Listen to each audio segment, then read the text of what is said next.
Tips in when I send it to each and Ishaka Nugukemet. I hope you're doing well. The title of this video is Elijah Muhammad's baby mothers were not his wives. In parentheses, Wesley Muhammad sneak dissing Dr. Ben. We have 3 people online.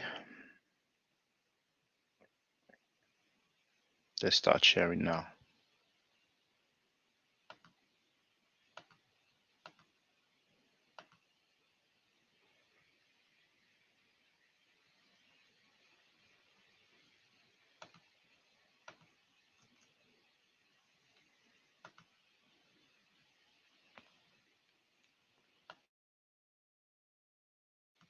We have 7 people now.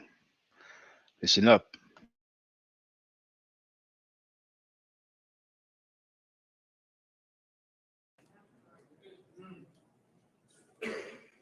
Why am I reciting this?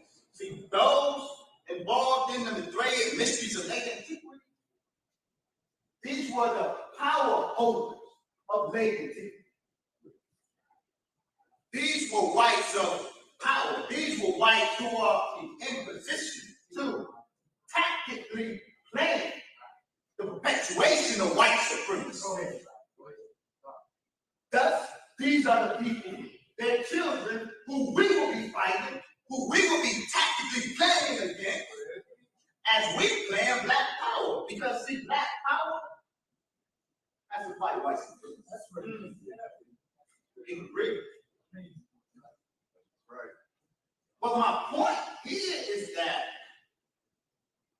the people we will have to fight, they know we dead. That's right. Even if you don't, and they know a dead God is not the same as a living God.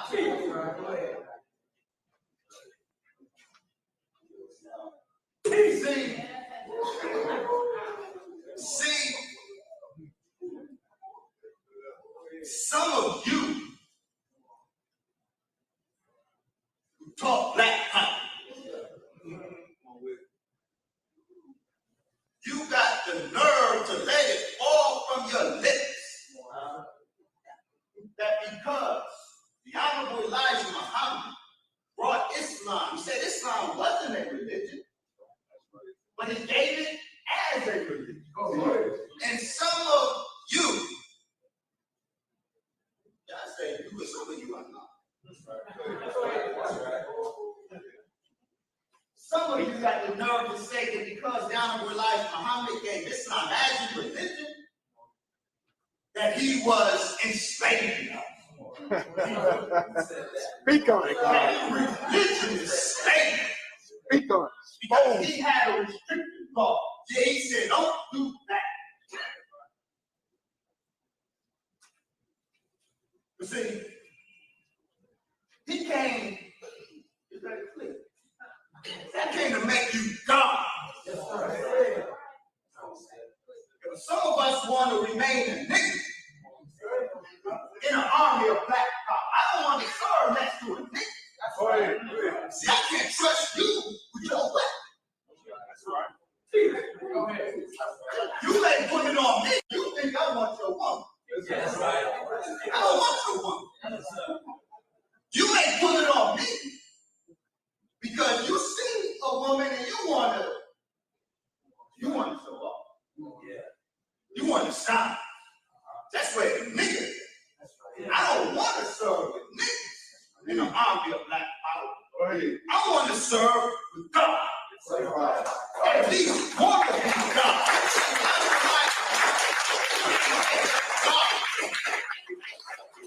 And you want to be a God? Yeah, that's some stuff you're going to have to stop doing. That's some stuff you're going to have to do. Whether you want to do it or not. You want to stay a nigga, stay a nigga. But if you want to go from nigga to God, then you got to do some stuff you don't want to do. You want some stuff that you doing. See, the devil, Satan, those who know we are dead.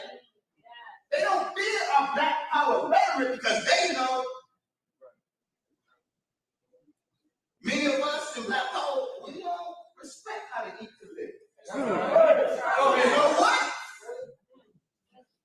And limit our food. Where the revolution gonna go? They know that we don't like the lie when he said don't fornicate. You know, Brother Dr. Ben, whom I love, he says something, it gets a lot of circulation. He mentions that in the creation stories of Kim. There's a reproduction of the gods, and he said, but there's no marriage. The gods don't get married, they reproduce. And the implication is that, you know, those laws on against fornication, those are enslavement. Yeah. See, Satan knows that he can end our revolution by limiting food and by an oversupply of women. Because we can't master our diet or our sexual appetite. So you send these warriors enough women. The revolution is over.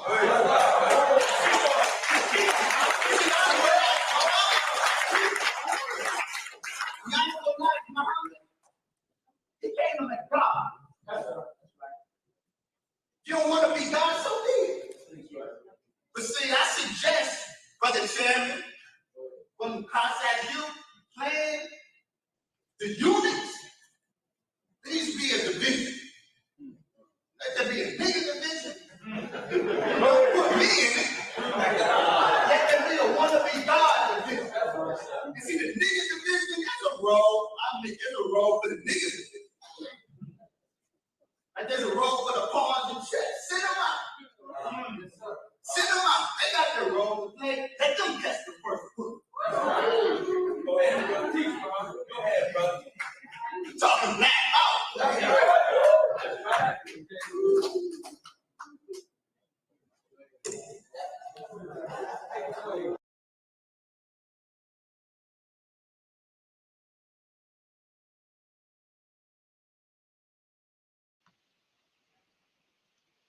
You heard it from the horse's mouth. Dr. Wesley Muhammad talking about fornication. We're going to see what his leader did. We're going to see what some minister before him said. And we're going to hear what Muhammad Ali's wife, who was there, said. We have James Powell in the place to be, and we have Mike Walker. Dr. Wesley Muhammad talked about Dr. Ben. Of course, he said, whom I love, because you have some groupies. And, just like them saying Africans are living a jungle life, that's in their lesson, in their so called supreme wisdom that they study by heart, and Africans are not civilized. But some of them will quote, well, in this passage, we say, we have love for Africa. Elijah Muhammad said, we love Africa or Africans, but not that much. I think I've quoted that before. Somebody wants to challenge me on that, I can surely find it quite quickly. So he said, whom I love, and the sneak dissing was heard. It's a matter of public record. Dr. Ben talked about some creation story about the gods. They don't get married, they reproduce. Then he talked about there should be a division, the N-word division and the wannabe God division. And when he talked about the N-word division, he said, don't put me in it. And he said, there's a role for the N-word division. Send them in the front line, like the pounds in chess. Let them catch the first bullets. If that isn't sneak dissing towards Dr. Ben, what is it?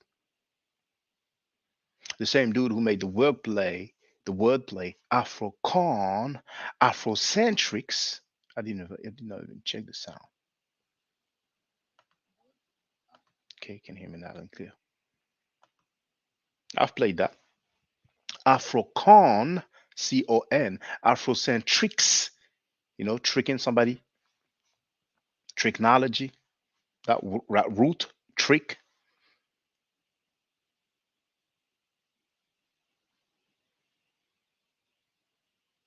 Afrocon, Afrocentrics.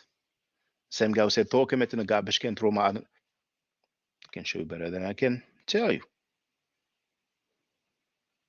It will be. It will be important. Wrote Kemet garbage. If you want to get off sensitive, Come on, go ahead.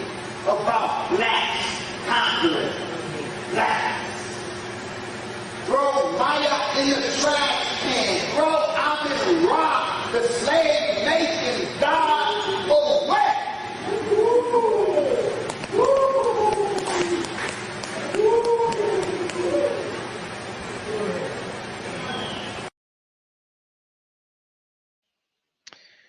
Asiatic black men are so skilled at dissing dead people.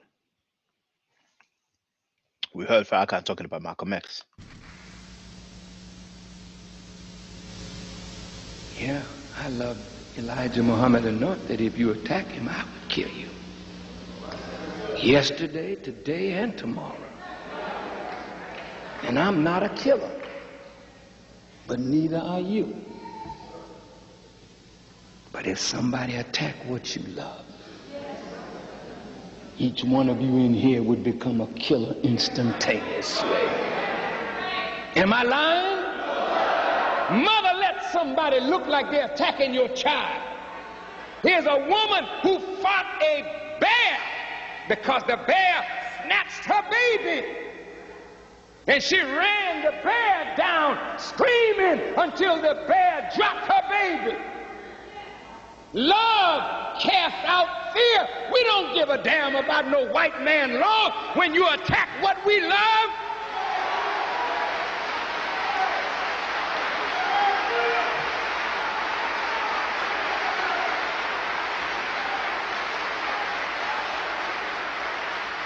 And frankly, it ain't none of your business.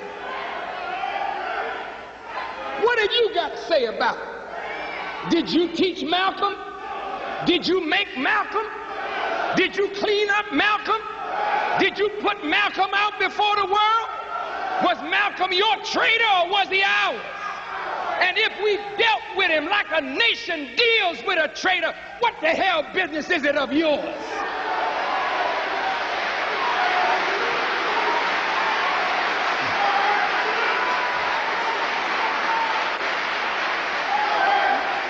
You just shut your mouth and stay out of it. Because in the future, we're going to become a nation. And the nation got to be able to deal with traitors and cutthroats and turncoats. The white man deals with his. The Jews deal with theirs. Salman Rushdie wrote a nasty thing about the prophet, and Imam Khomeini put out a death thing on him, and it stands today.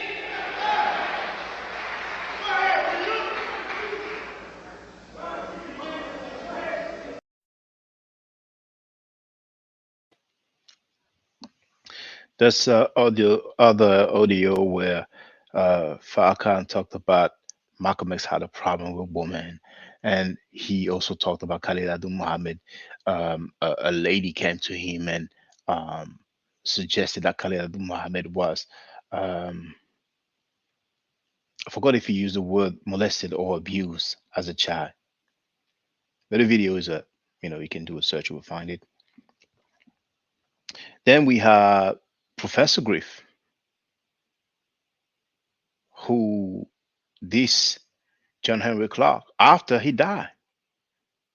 And he started his rant saying, well, I didn't have a chance to ask him when he was alive, and now that he's gone, I can talk to his followers. I mean, I'm paraphrasing, but that's how he started his rant.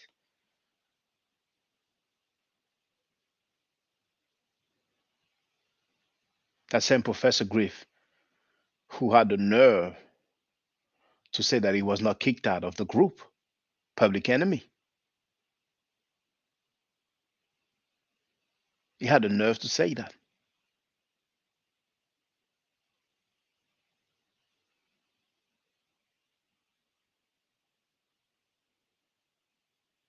That same Professor Griff, who was being interviewed, and he was asked about the time when he made those comments towards regarding Jewish people that caused him to be out of the group.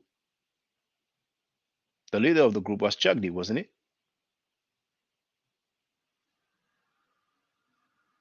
So, if I remember correctly, it was Tariq Nasheed who was interviewing him, and he said, and I'm paraphrasing, well, at the time there was a movie Spike Lee, and he didn't want, like bad publicity or something like that, and he went F Spike Lee, F him. Tariq Nasheed said, "Oh, it's like that." And he said, "Don't you think my life is more important than a movie?" He was Chuck D. He was the leader of the group. Those Asiatic black men are amazing, man. They are amazing. As if it is Spike Lee's fault if the dude was kicked out of the group. But I digress. So, the N-word division, for the people who follow what Dr. Ben said, gods are supposed to get married now. Dr. Wesley Muhammad had an issue with Dr. Ben saying that the gods don't get married, that they reproduce.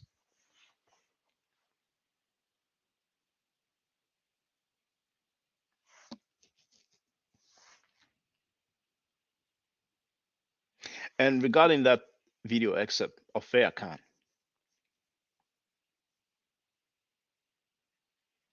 love casts out fear. We don't give a damn about no white man law when you attack what we love.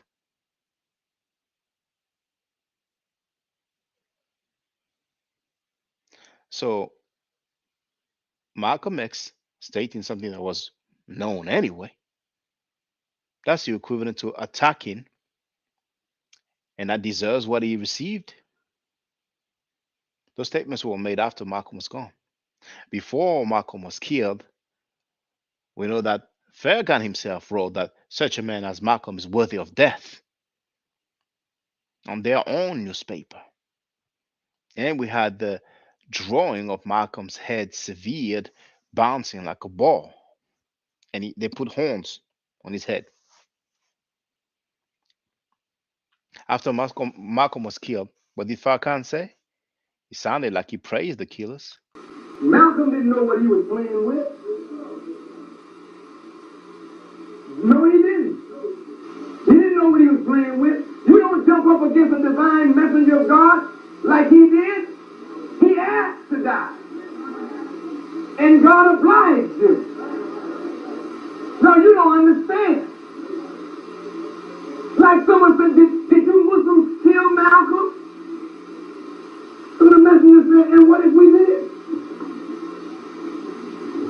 He said, what if we did? Have you ever seen a leader scandalized like Malcolm scandalized Muhammad? Have you ever heard of anything like that? Don't you know if you scandalize a man who's loved and honored by the people, what are you asking for? To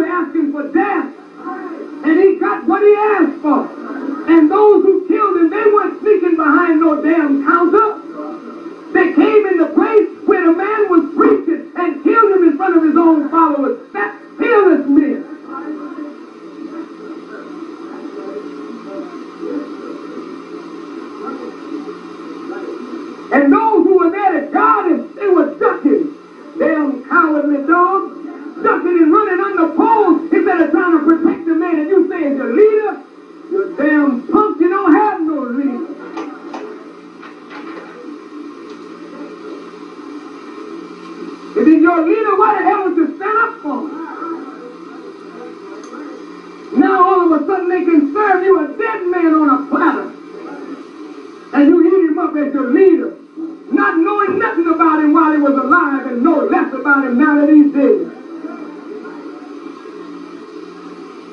Malcolm's momentum carried him to his death. So, for those who just arrived, all you need to do is to go at the beginning of the video, and you will hear Dr. Wesley Muhammad having an issue with something that Dr. Ben said. Dr. Ben talking about the gods not getting married, just reproducing. Then Dr. Wesley Muhammad went on to talk about there should be a separation, the N word division and the wannabe God division. But many of you conscious community members and Pan Africans will continue to be thoughting because that's what you've been doing for years. You will find some um, extenuating circumstances. You'll find some excuse. You'll find some reason to bootlick like suckers. Now, let's move on.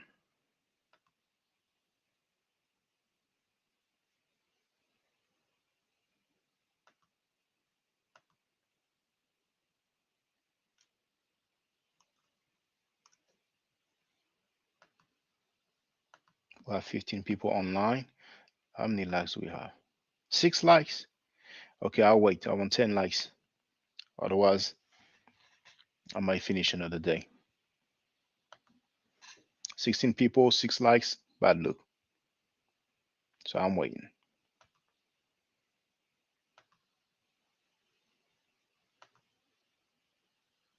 8 likes. It's a shame. I have to tell people to hit that like button. Okay, 2 more likes required. As a matter of fact, I even forgot. I thought about this. That from now on, whenever I'm live streaming, I'm gonna wait till there's 10 likes, But I was a bit concentrated, so I forgot. 9 likes, 1 more to go.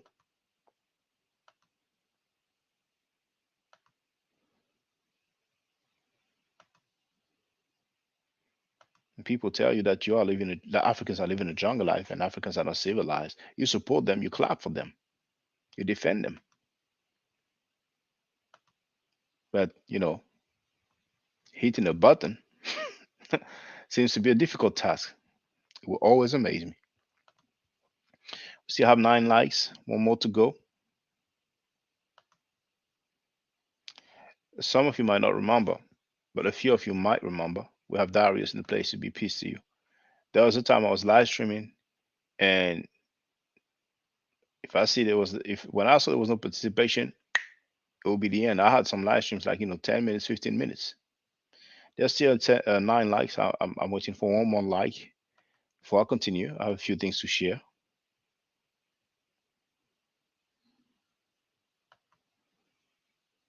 There are 15 people online, but there's only 9 likes. And I know there's probably some haters. Now, there's a brother. I told him if he really wants that L, he's free to join us. I don't want to say his name. I don't have anything against him, but his comment was strange to me. But if there's anybody, any NOI members want to holler, the link is there. If you're not an NOI member, you want to holler, the link is there. Because a lot of people, talk a good game. But mano a mano. Mano a mano. There's still 9 likes. I'm not going to wait for 10 likes for a long time. I'm going to put the timer.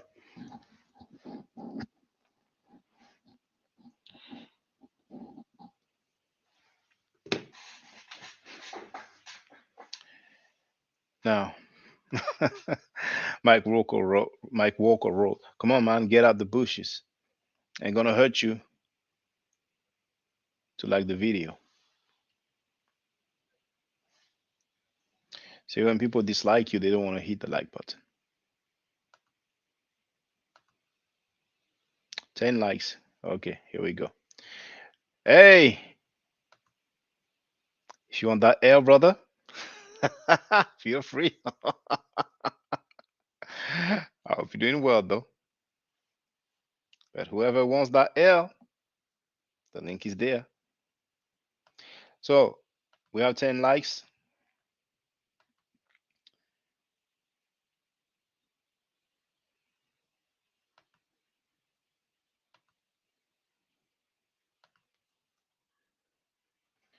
Putting the link in the chat of the video that I'm sharing right now. And let's listen up. Now, the point of the matter is Khalil Muhammad lived with Elijah Muhammad, which is a fact. We have pictures every age of her life going to the, I forget the school. What's the Islam school? What's the name of it in Chicago? Yeah, Muhammad University. She sat down with Clara Muhammad 3 days a week. 3 days a week having conversations with Clara Muhammad about Elijah Muhammad taking all his secretaries and flying them to, let me finish, flying them to Phoenix, Arizona, doing whatever he does there. And I asked Khalil Muhammad, I said, was the Phoenix, Arizona home his whole house? She says, then some. She says, all those women were hoes. And she was in the house at the same time. And I want y'all to think I'm making this stuff up. I want y'all to think that I'm making this stuff up because I have the interviews. And that's why I let you talk the whole time and give these facts, because I am going to edit this out and have a first person account. You were 40-something, 50-something years old. You wasn't there. I have people that are there. I have John Ali, who was there and who said out of his own mouth, yeah, we all sat down. We all sat down and I saw the pain in Clara Muhammad's eyes. We all sat down. He had all these women and we had dinner together on Sundays or something. I don't know what a day it was, but I have all of this. So the fact that he's saying that those were his wives, and I have two people, John Ali, who's a national secretary. Malcolm X said they were his wives. No, okay, I don't. Listen, I know you. Thanks for the interjection. Khalil Muhammad, who lived with Elijah from the age of 3.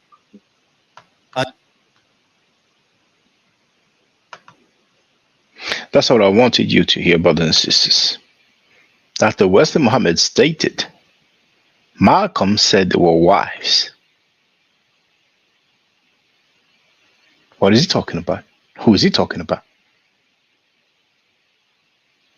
Now, Darius wrote, the work that you do is remarkable, brother. I love how quiet people get when it comes to sourcing up or shutting up. And I hope that other people will notice as well. You don't have many channels where you have systematically the link to get on the panel. And I'm sure that over the years, people can only acknowledge. And when people come on my platform, I let them speak. I definitely do. I know how to listen.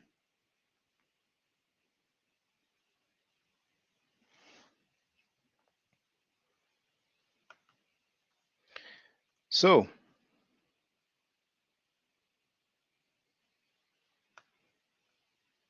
let's listen to what Malcolm said.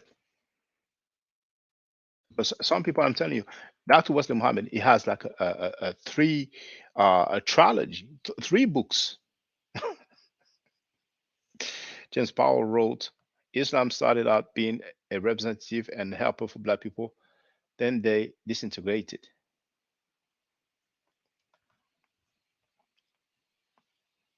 Let's listen to what Malcolm said. So yeah, I was talking about this upcoming books. Partly Dr. Wesley Muhammad is going to try to show that he wasn't the Nation of Islam that was behind Malcolm X's murder. And regarding Malcolm, let's listen to the horses. Let's hear it from the horse's mouth.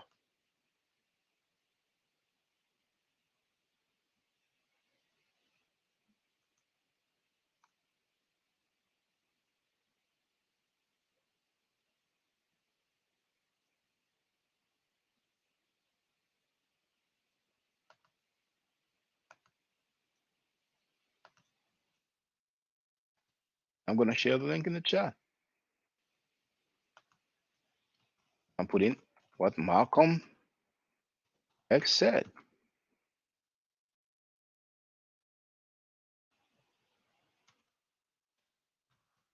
At least 8 pregnant secretaries,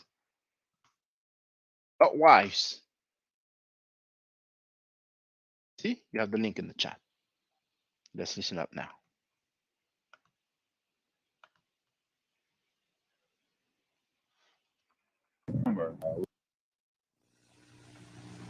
Frankly, it has been a well-known fact,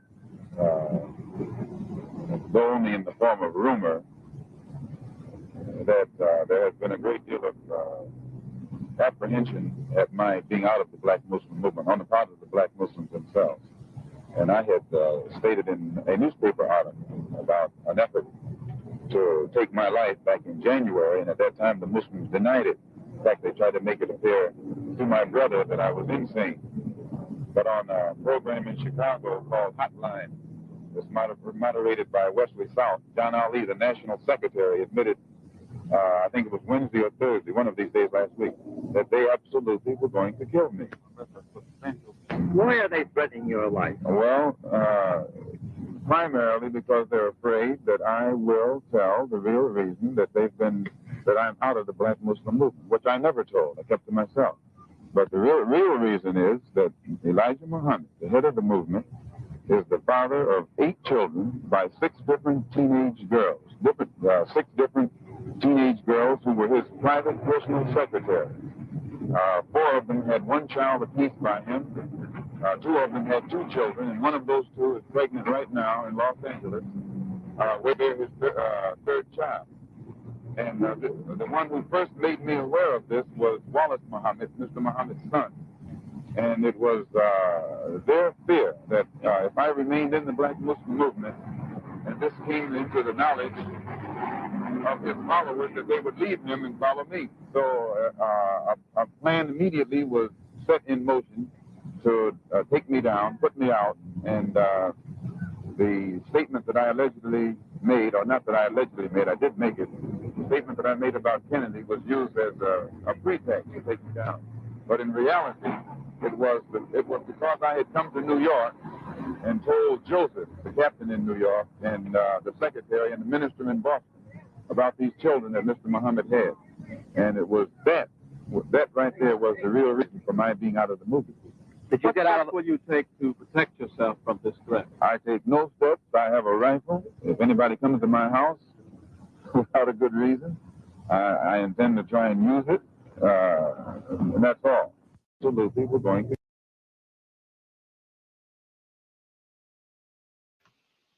Correction, not 8 secretaries, 8 children. Kill me. Why are they threatening your life? Well, primarily because they're afraid that I will tell the real reason that I'm out of the Black Muslim movement, which I never told. I kept to myself. But the real reason is that Elijah Muhammad, the head of the movement, is the father of 8 children by 6 different teenage girls.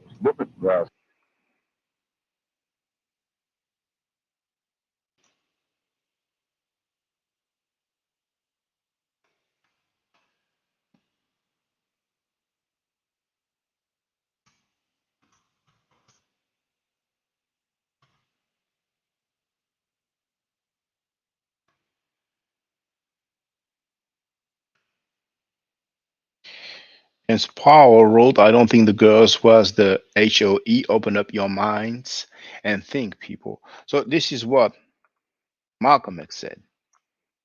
Wesley Muhammad said, Malcolm said there were wives.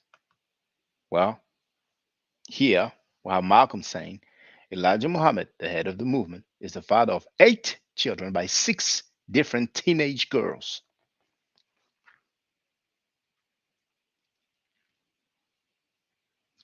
But because you have some fence riders, because you have some low lives who don't follow anything, the same people who would disrespect their deceased leaders will be defended by those same fence riders who don't stand on no ground, who don't have any backbone, who don't stand for anything. Who was, oh, that's personal. That's between them. It's their business. You heard what Farrakhan said. What the hell business is it of yours? You just shut up and stay out of it. Oh, that's personal. That's between them. It's personal.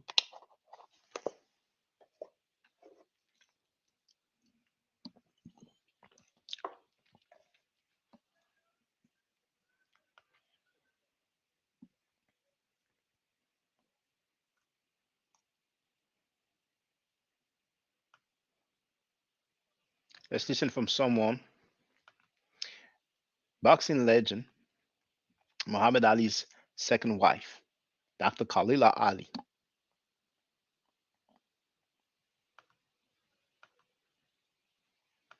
See, it's so funny. There's so many Nation of Islam members who talk that good game in the comment section. The fingers on flick.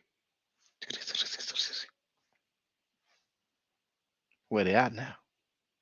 It's always like that. We go, however, on those gullible people's platform, those fence riders platform. Sheffrin wrote, I was saying we're getting people mixed up. Brother, I think you were just saying what you heard. No, but like I said, I don't have anything against you. But if you want to take that L, feel free. Because from your name, it appears that you used to be a Moor at some point, or a Moorish enthusiast. I don't know if you've been a member of the Nation of Islam. I'm quite familiar with the history of the Nation of Islam. So I don't know if you are talking about the FBI files, but it's okay. But when you put SMH shaking my head as if I'm making some weak or irresponsible statement, I'm like, hey, if you want that L, feel free. Reminds me of somebody. I'm going to give an example first. I'm going to show an example first.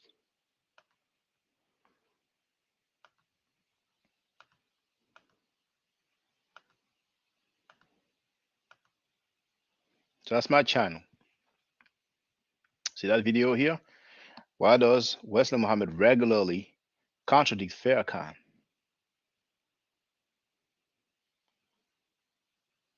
Oh, the butler left a message acting like I was gloating. Don't gloat. See that fence rider? He put, yeah, I wrote that 8 years ago. 8 years ago, I went at Dr. Wesley Muhammad,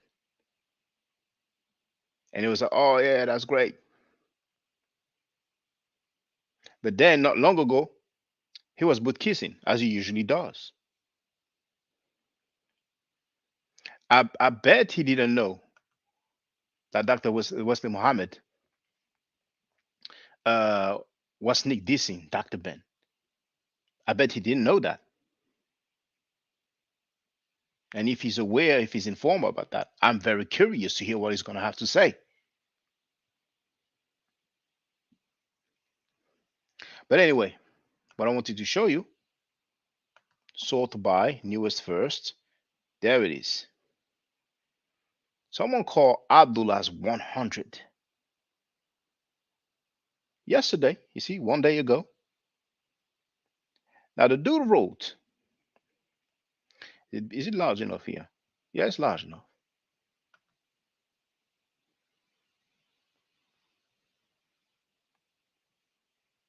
The dude wrote, one, no contradiction. The minister admits to Muslims being involved in creating the atmosphere that will cause Malcolm X to be assassinated. As he stated more than once, see Mike Wallace's interview with the minister and Malcolm X's daughter.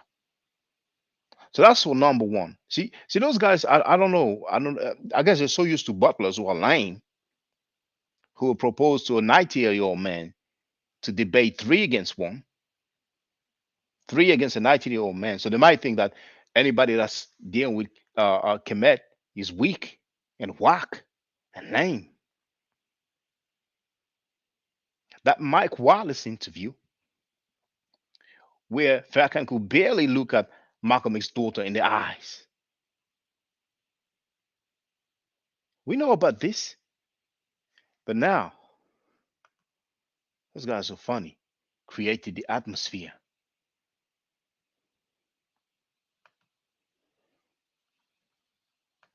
So funny, I'm telling you, man.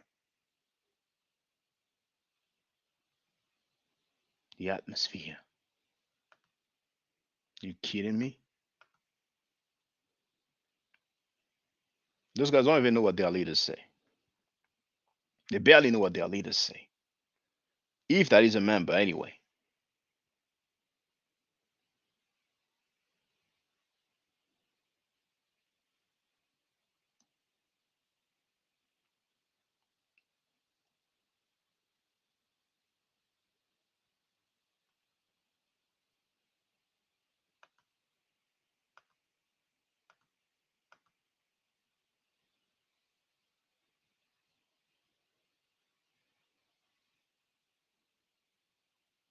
There it is. Mike Wallace interview. Please. Sheffrin wrote, I definitely think Fard was a fraud. James Power before that asked him, Chef, how? All of this is self explanatory. Love Me wasn't the place to be. Now, what I'm going to share is Farrakhan, and this is not Mike Wallace interview.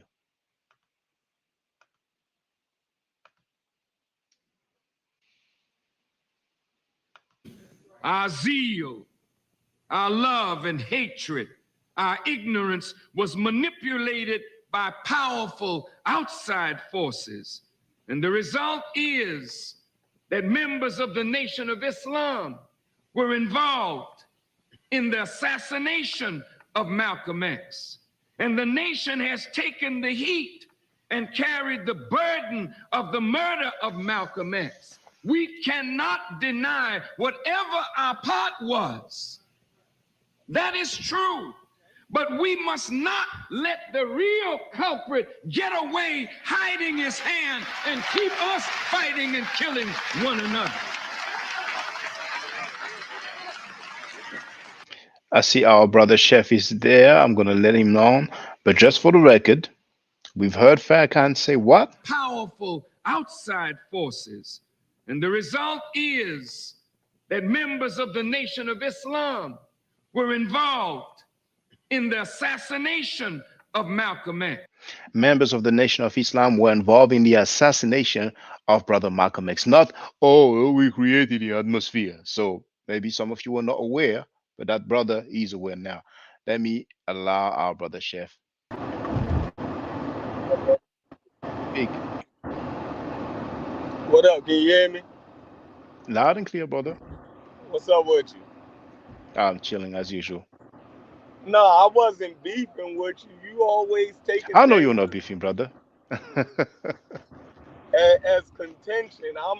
I'm pretty much on your side on this situation.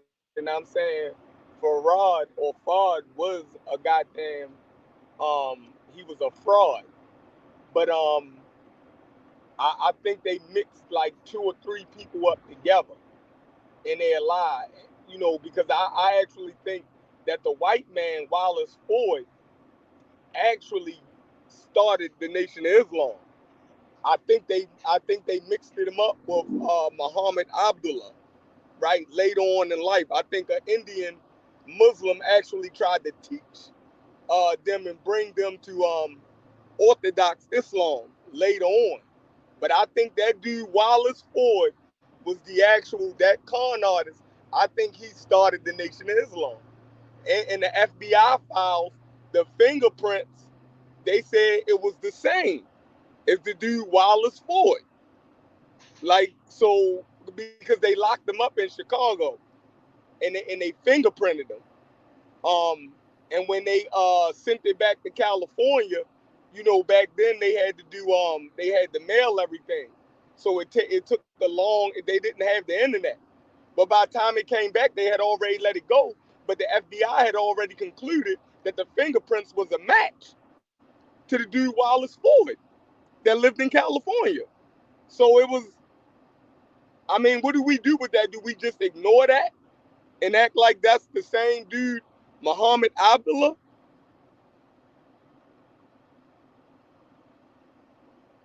That Muhammad Abdullah, is it the guy who is in Oakland? The guy for which we have a video online on YouTube? Yeah, Have you ever seen that video of Muhammad Ali's second wife who says that yeah. the guy, yeah, That you've she seen that met one him. with, Yeah, yeah. That she yeah, met him. yeah, with the cake, and she said that's him, and she lived with him. Did you see that one? Yeah, I seen that one. Yeah, so that's a first-hand account. Now, if she's wrong, I don't mind hearing Nation of Islam members saying that she's wrong. Not just any person, leaving comments, but somebody like Dr. Wesley Muhammad, who likes to always defend his organization despite the inconsistencies and contradictions and lies at time as well. Mm-hmm. And she just stated that he was introduced to her as Far Muhammad. Now, of course, he will go with some other names, which is not surprising. So, Mm-hmm. and the thing is that we have Paul Yeah, yeah, Guthrie. him. But Yeah. then, if Mhm. you ever check out his son Wallace, right? Wallace met the dude Muhammad Abdullah before he died, and he asked him, was he Farad Muhammad? And Wallace, Elijah Muhammad's son, said the dude Farad, I mean the dude Muhammad Abdullah said that he wasn't Farad or that original Farad. He said, he wasn't him. So I mean, what do we do with that? You know, That mm. Well, I have to double check the name that she said. Actually, you know what? We can have a look now, so we will see if that's the name that she said. But it might be in that name, But yeah, let's see. and another thing, it couldn't have been the same person because of the timeline, right? The timeline. If this man was born in the 1800s, when Wallace said he met him, it was damn near 1990, right? Well, It you know, it would you know, it couldn't have been the same person. the date of birth that they give for Muhammad. I think is it 1877. Whatever date it is, I think it should be taken with a grain of salt. Just like I mean, Elijah Muhammad said that he could speak the language of the birds. Right. You know, and he could speak 16 languages, and he's supposedly Allah in the person of Muhammad. So I don't see how Allah can only speak 16 languages. You know, but No, I think let I think mhm. that the Ahmadiyya movement of Muslims in India definitely um sent proselytizers to African American community. But I think it was a later seed that they had already tried to I think the Nation of Islam was already up and moving. That Allah it was called the Allah Temple. I mean the Temple of Allah or something. Allah's Temple of Islam. Mhm. At first, and I think Yes. that seed was planted by uh the dude Wallace Ford. Like I don't see how they can get around that. Like even his wife came forward and said that was him. Like so, you know what I mean? Like we would have to dismiss the FBI files, right? We would have to dismiss the wife that came forward, right? That said he was from New Zealand, right? And he lived in California and he went to jail. We actually have his son death certificate. His son died in the Korean War. Um, and he was listed as a white man. And then the police officers that locked him up in Chicago, right? If this man was from India, he would have had an East Asian accent. They didn't record nothing about him being an East Asian at all. They said they thought that they was talking to a white man, yo. A regular old white man. They wasn't confused about his nationality or anything. And they let him go. They let him go because they thought he was a white man running a scam. Like, we would have to dismiss all of these things. Like, But so I don't think that Muhammad Abdullah is the same as the original dude Ford that the police call Wallace Ford. I think they are two different people. the Nation of Islam will surely not accept the reports of the FBI. No, And what's interesting, absolutely not. yeah, and what's interesting is that Muhammad Ali's second wife, Dr. Khalila Ali, Mm-hmm. her parents were in the Nation of Islam. She lived in Elijah Muhammad's house, Right? and she says that the guy was introduced to her, Asfa Muhammad. But I found the video. Hey, what's up, Unc? How you doing? What's going on, man? What's up, Chef and L, Pseudo Killers Official? I can't believe y'all What are up, man? berating. I can't believe you berating one of the greatest cults in North America, man. I'm just done with that, brother. Can't we just get Speaking the man away against there? it, it's horrid. I just can't believe y'all too. Oh, is there any chance you can use a webcam? I mean You don't sit in the car, man. I just wanted to come on and just say what's up with the bros. I'm jumping right off though. I can do that for y'all though. Yeah. Pseudo thanks. Killers What up? Official, man. Pseudo Killers Official, man. You know what it is. Yeah, I mean, my yacht forever. Appreciate y'all. Hey, Chef, yeah, you got the history down pat. Yeah, I couldn't beat you. I tried, yo. Yeah, it was a good one. Yeah. Keep building. I'm enjoying the build. I'm listening to you, man. You educating the people with that, man. Y'all having a good show, man. I'm out. That's what's up. Hey, yo, all right, No, I'm listening. You were saying something? No, I was saying when you get back home, man, we got we to do got some pseudo unfinished killing. businesses. Yeah, we got some pseudo killings. Yeah, That's Saul what, Tep, Wuja, pseudos. yeah, we can't let them off the hook Yeah, no Oh, more. my bad. it ain't getting off the hook with that, yo. A whole bunch of faking everybody out, yo. We're gonna Oh, deal with okay. that though. We having fun. Ain't nothing but Those fun. those two guys. I mean, Asahim Orfei and Willie Lynch Wuja, man, a real disappointment, and they're making the Yeah, community look so bad. yeah. Yeah, You they know, is. I agree with and that. and It's not and fair. and, and the dude stated that Why he's you a not getting chicken historian chicken? and an anthropological linguist, Chicken. Mhm. and some people are even asking him to show his degree in computer science. Is it okay? Oh Some people are man. not even sure if he actually It's has a a little degree in foil on computer top of it. science. Oh man. Oh man. Yeah. I'm not Oh saying he man. doesn't, but I heard some people say, show us a degree, Oh man. because they're supposed to have a date on the degree. So if he had it Oh like a few man. days ago, a few weeks ago, it's not the same as him stating it that he had that so long ago. And the historian, where does he get that from? Because he still says he's a linguist. He said it not long ago. How is he a historian? I mean, because he tell history. I mean, he do linguistics and he tell history, so he's a historical linguistics. Look, I'm out, man. I'm out. Yeah, I'm I out. get you. Yeah, yeah. All right. Thanks for stopping by. Thanks for stopping by. And we don't have Chef. Maybe he decided to go. Maybe it's the connection. But I found a video so we can listen to the name that she states, and I'm talking about Dr. Khalila Ali. So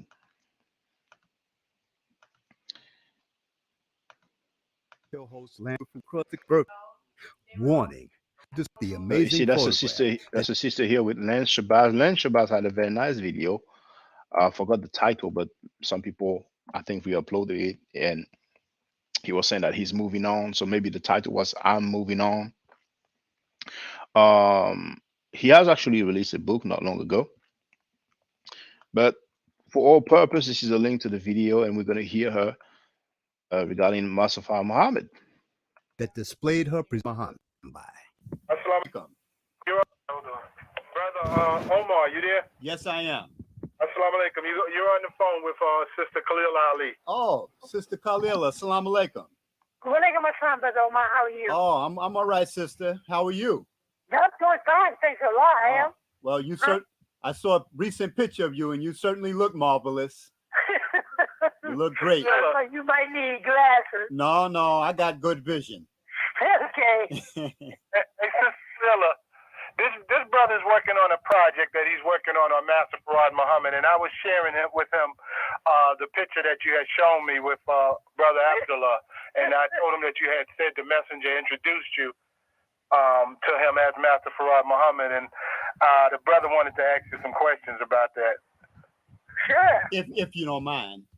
I don't mind at all. I'm trying to work on a very small project about, Farad and the nation. Yes, sir. It's something I'm doing strictly on my own, but that was a very interesting picture. Very interesting, huh? Yeah. Yeah. So I wrote down several questions. So whenever you want me to begin, you just let me know and I'll ask you. Yeah, I just been good right now. Okay. All right, Sister Khalila, do you remember the actual date of that photograph? Because I see you're very young in that photograph. Yeah, the date would be, I would be guessing, would be, I was divorced from my at the time. So it was in my home. He stayed in my home. All right. We'll move on. Maybe it'll come to you. I was just thinking it'll be like 77.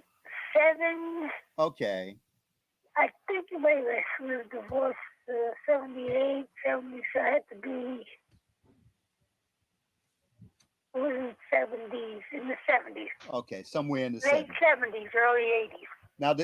Now, in that picture, there's two women in back of you, in back of the man. And who is the man? The man himself? Yeah, the man that you are presenting. His name is Muhammad Abdullah. And now, who is he supposed to be? Well, he's Muhammad Abdullah.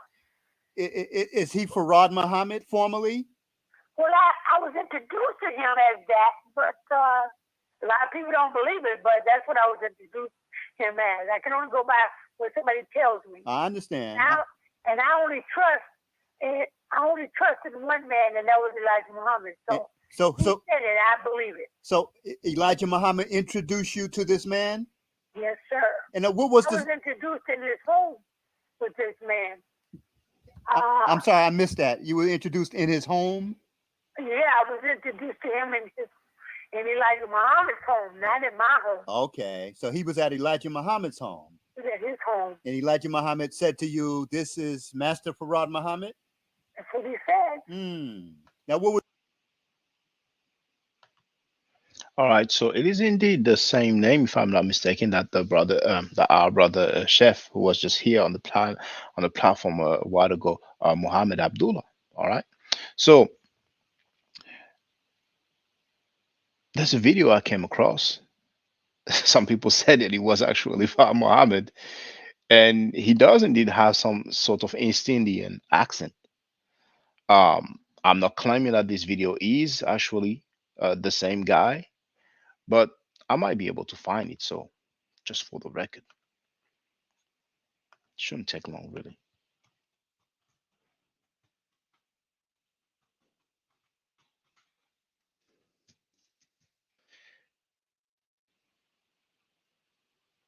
I think I came across it yesterday.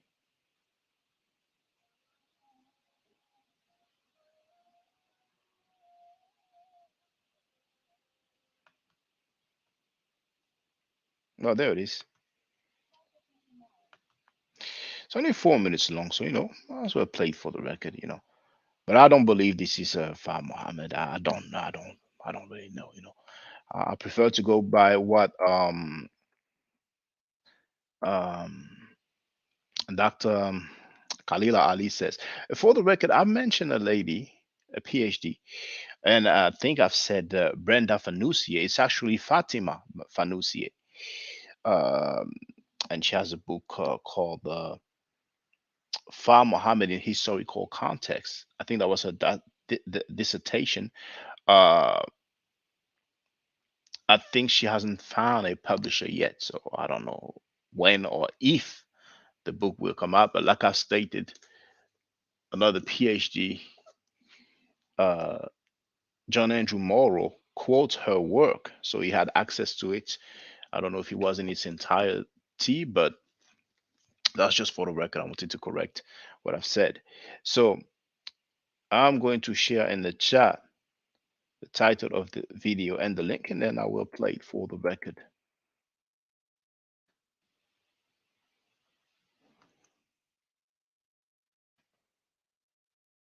My claim, okay?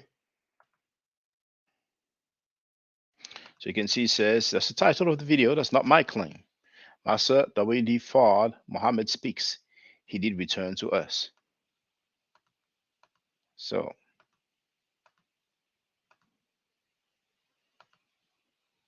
Talk with the Imam, Muhammad Abdullah, who has more to say about America's Muslims. Where are you from originally? Originally, I may say from India, but when I went back, it was Pakistan. Imam Abdullah, how long have you been here? In the United States, I came since 1960. It means 16 years or 17 years. When did you come to Oakland? Just 6 months ago. And how long have you been leading the Muslims in the Bay Area? I may say same period of time, but I was officially Imam for the last 3 months. What has happened to the white man is the devil philosophy? That is, you see, that was during the time of Honorable Master Elijah Muhammad. In fact, he wanted to create do away the inferiority complex that was in his race. So he wanted to make them feel that they are no longer inferior. And the white man is devil, not you, the devil. How do Far Eastern Muslims feel about American Muslims? They think that Islam is progressing through the members of the World Community of Islam in the West, and they are very happy, and they give publicity in their newspapers. Has this always been the case? Yes. I mean, the Far Eastern Muslims have always liked and respected the American Muslim. Whatever little progress they make, and they know that they are approaching towards Islam, they will feel very happy. Mr. Elijah Muhammad claimed that he was messenger of Allah, and he also said that one person by the name of Master Fard Muhammad came to America to teach Islam, and he considered him as Allah or God coming in the person of Fard Muhammad. So that was the differences. That is, the Muslims don't accept anyone after Prophet Muhammad as messenger of Allah, and the Muslims don't think that man can be God. What is a Muslim's day like? How does a Muslim spend the day? A Muslim is supposed to get up early in the morning and, if necessary, to take bath, or he has to make ablution. Ablution means washing of hand and teeth and face and up to elbow and the feet, and touching with wet hand at the certain part of the head and the neck, and cleaning the ears. So this is called just a minor bath. And after that, he is supposed to make prayer. The prayer is not very long. And if there's a mosque, he is supposed to go to the mosque. Otherwise, he can pray at home. And then after that, he had to get ready for the job he has to do, for the breakfast, and get ready for the job, where is he employed, to go and work there and come back home in the afternoon or late evening, whatever it is. Mm-hmm. And how many times a day does he pray? A Muslim is supposed to pray 5 times a day. The Honorable Master Elijah Muhammad introduced few simple things. He didn't like to overburden his community. He just wanted them to be clean and to improve themselves economically, educationally, and for that purpose he introduced schools, and he introduced the Muhammad Speak newspaper. And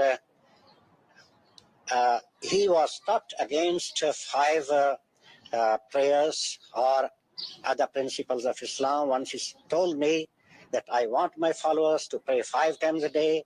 I want my followers to pay the zakat. I want my followers to fast during the month of Ramadan.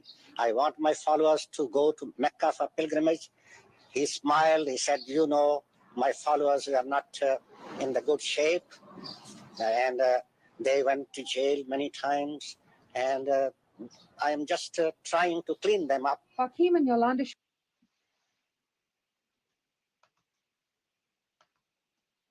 All right, so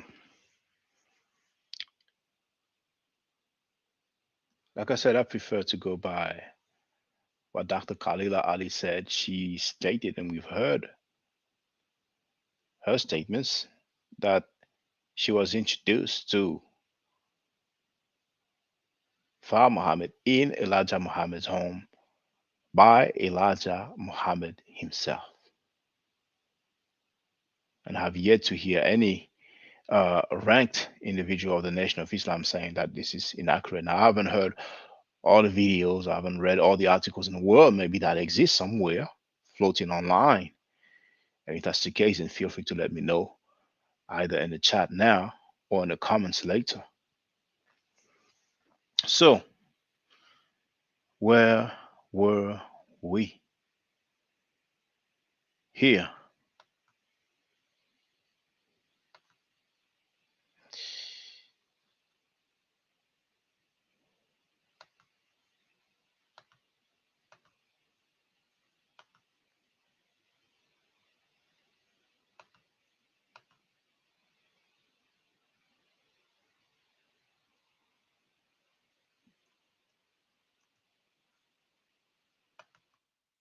The link to the video.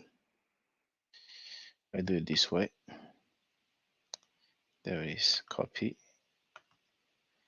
I'm going to put it in the chat so you have all the references necessary.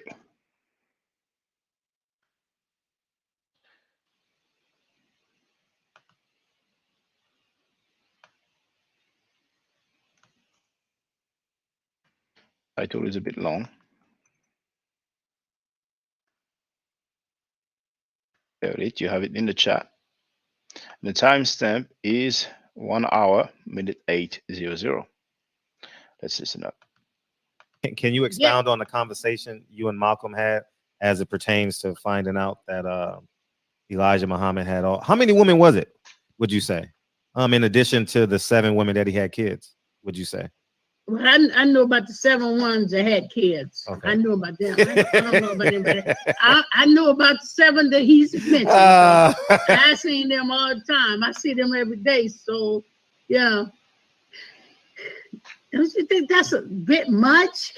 I thought you were supposed to have 4 wives. He didn't want to blind that. We went beyond that, right? That's kind of way beyond the criteria, right? It's supposed to be 4 wives. I can't answer that. I'm just... Supposed to have 4 wives. How did he get 7? So Malcolm X mentioned that Elijah Muhammad is the father of 8 children by 6 different teenage girls. Now, Malcolm passed away in 1965.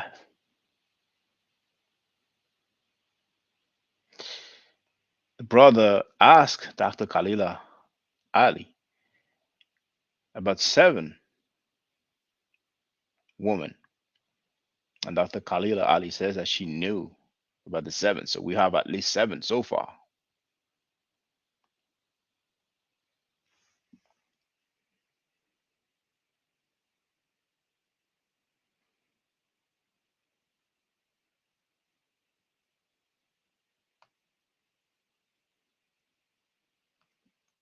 She actually said at one point,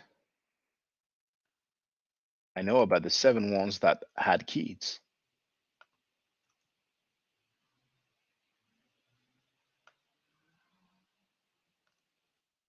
I want you to listen to another statement of her. another statement of hers.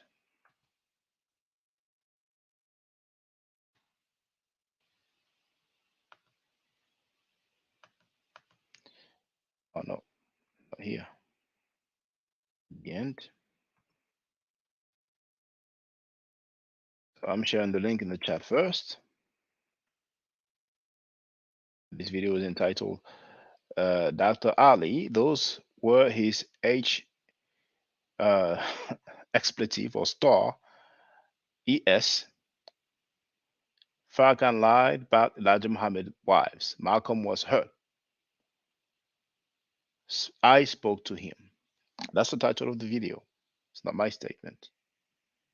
Now let me share it.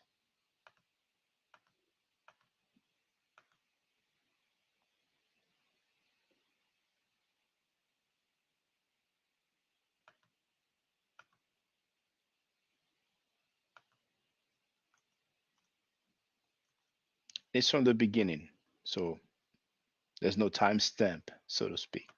A lot of my readings said Minister Farrakhan said that they were his wives. Were they Elijah Muhammad wives, or were they? You can call you everything you want. It wasn't his wives. They don't want no wives. You're only supposed to have one wife in this country. Otherwise, it's bigamy. And we're not supposed to break any laws as long as it doesn't. You know, people tell you, so now that I'm older, it's a crock. Well, this wife thing is a crock. There ain't no wives. It's some other woman. To be honest with yourself. There ain't no wives. I saw his wife and his children. And the children from the wife that he had, that's all I'd see. All the other stuff is a crock. You can call them whatever you want to make you feel good or make you feel okay. Give yourself an out or give yourself an excuse. But there were just women. He wasn't married, but the one wife. So I don't want to hear that wives crap.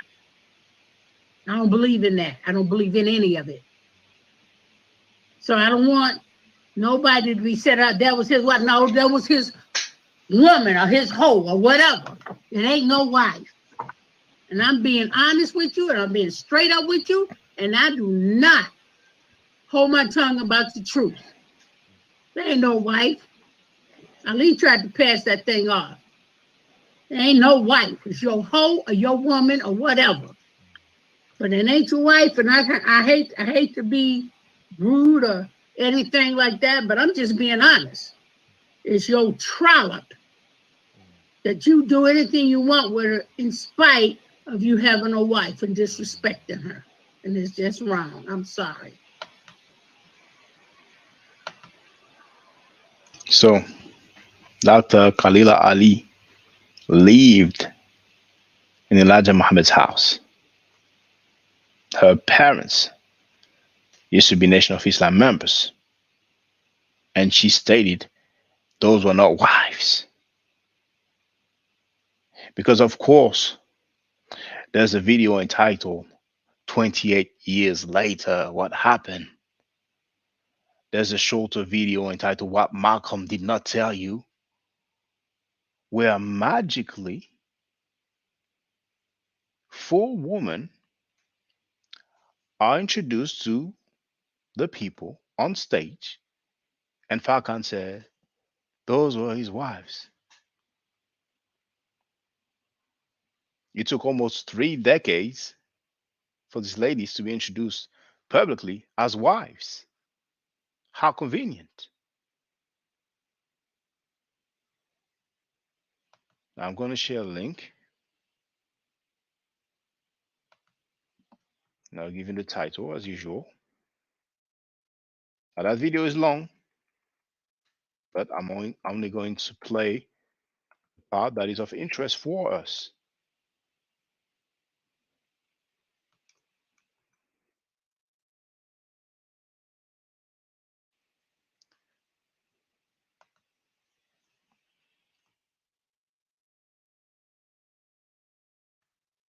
The title of the video is The Honorable Elijah Muhammad and Malcolm X 28 Years Later, What Really Happened. It took them 28 years, to come up with a convenient narrative, and Dr. Wesley Muhammad is continuing in that effort of smoothing the angles. Dr. Wesley Muhammad said that Malcolm X was bamboozled. Yes, he said that. He didn't throw salt only on Dr. Ben, but also on Malcolm X.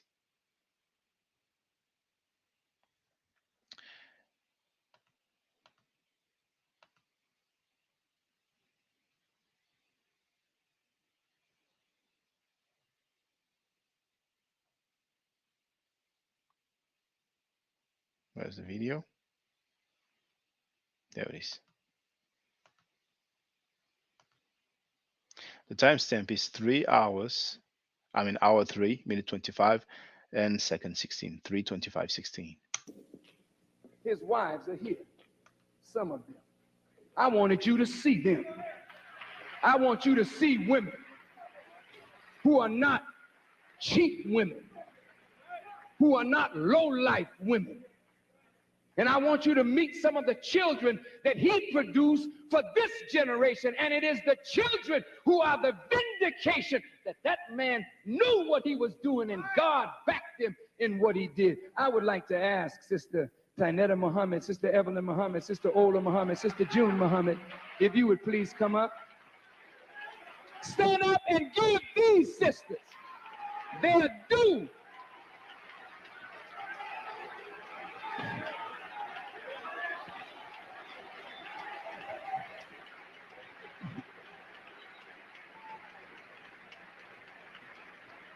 Betsy, come on up too.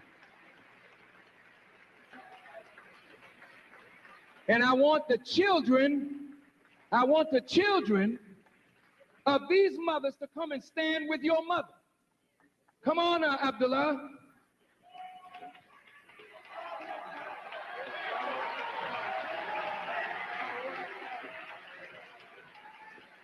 Stand back. Now, these are honorable women. These are not no cheap women. These are wise women who produce wise children for a nation. Oh, Malcolm, if you could be here today. As it was before he died, he was trying to get back, and he was assassinated. If Malcolm were here today, I believe Malcolm would be standing with his brother, with me. I had a vision of him several years ago, and he came to me in the vision and asked me, Malcolm, what? He said, Lewis, what happened? And I'm going to say this quickly. I walked up in Malcolm's shoes because I became the national spokesman. And seeds were dropped on me, and I began to think that maybe the messenger was jealous. But the messenger was preparing us for this day. And he tried Malcolm severely, and he tried me severely. Now, Sister Tainetta Muhammad, Sister Evelyn Muhammad, this is her daughter, Marie. Come forward, Evelyn, please. Come forward, Marie. Sister Evelyn, would you just say a quick word? We only have 10 minutes on the satellite. Assalamu alaikum. Brothers and sisters, I just want to say that all the years that I worked with the Honorable Elijah Muhammad before he asked me to be his wife, there was never any kind of out of turn words, no sexual harassment. He treated us with the highest form of dignity and respect. When he came to me and asked me to be his wife, he sat down, as our beloved brother Minister Farrakhan said, and opened the Holy Quran to the place where it dealt with the wives. He loved his wife, Sister Clara Muhammad, and his children. But he said Allah was forcing him to do this for future generations. There's much I could say, but I want you to know that he was an honorable man He is an honorable man, and he stood for the respect of all black women around the world.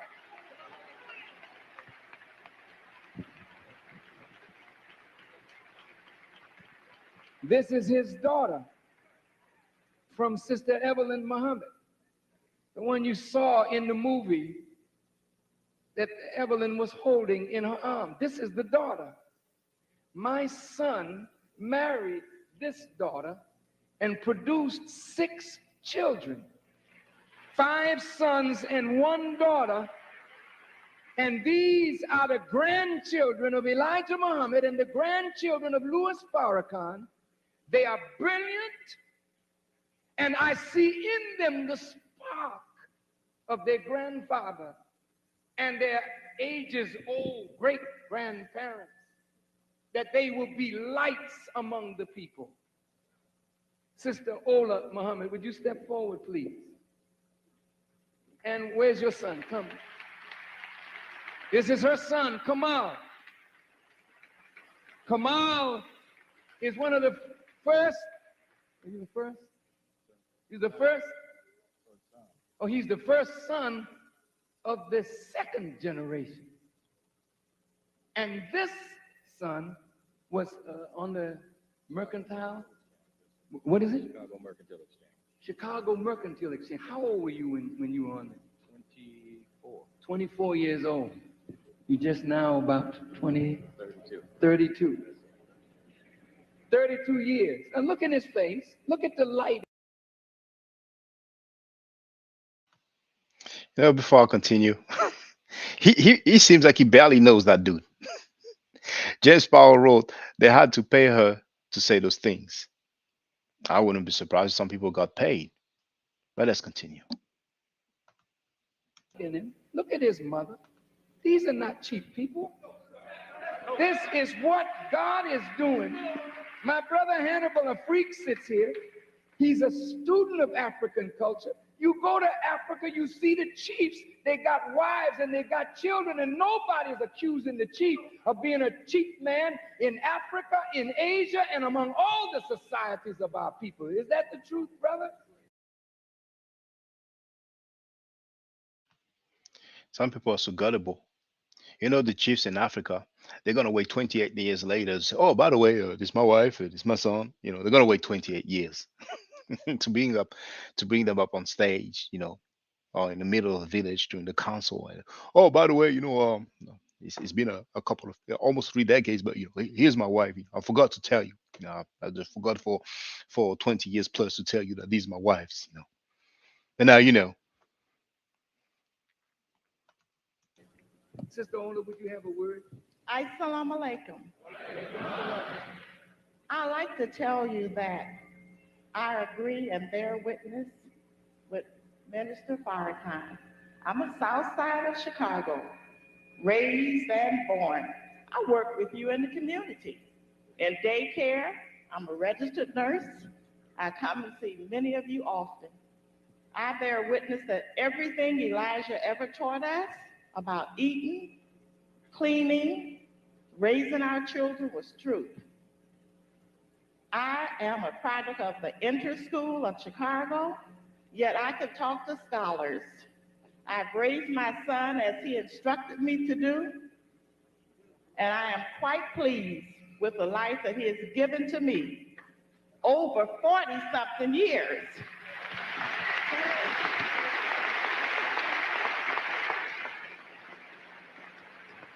When I work on jobs and in the hospitals and communities with people, they think I'm 32. My son is 32. This is because of the great teaching that our messenger, my husband, brought to you, all of us. The wrong foods we eat raise the blood pressure, give you diabetes, high blood pressure. Once you get high blood pressure, you're definitely going to have kidney failure and an early death. Elijah Muhammad said, drop that swine.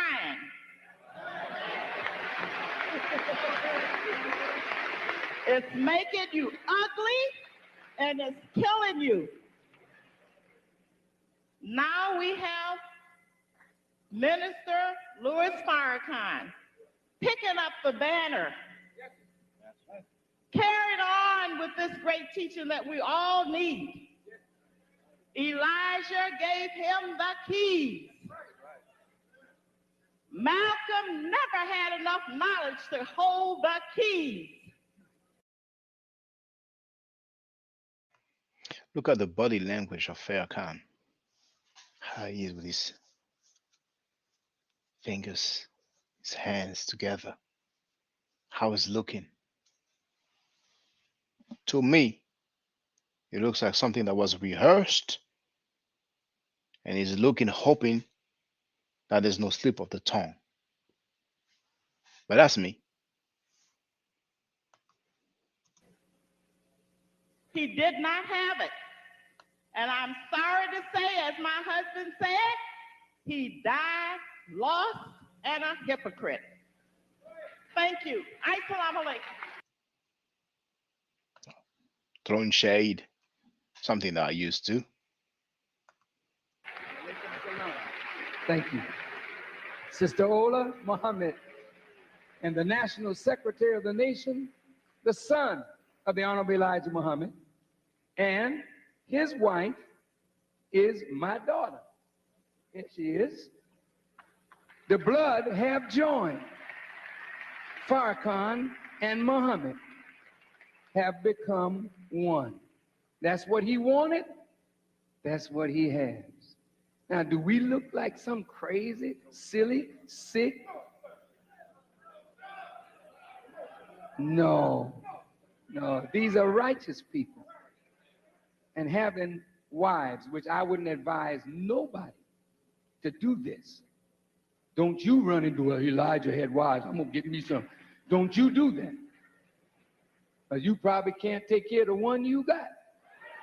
So you better first take care of the one you have.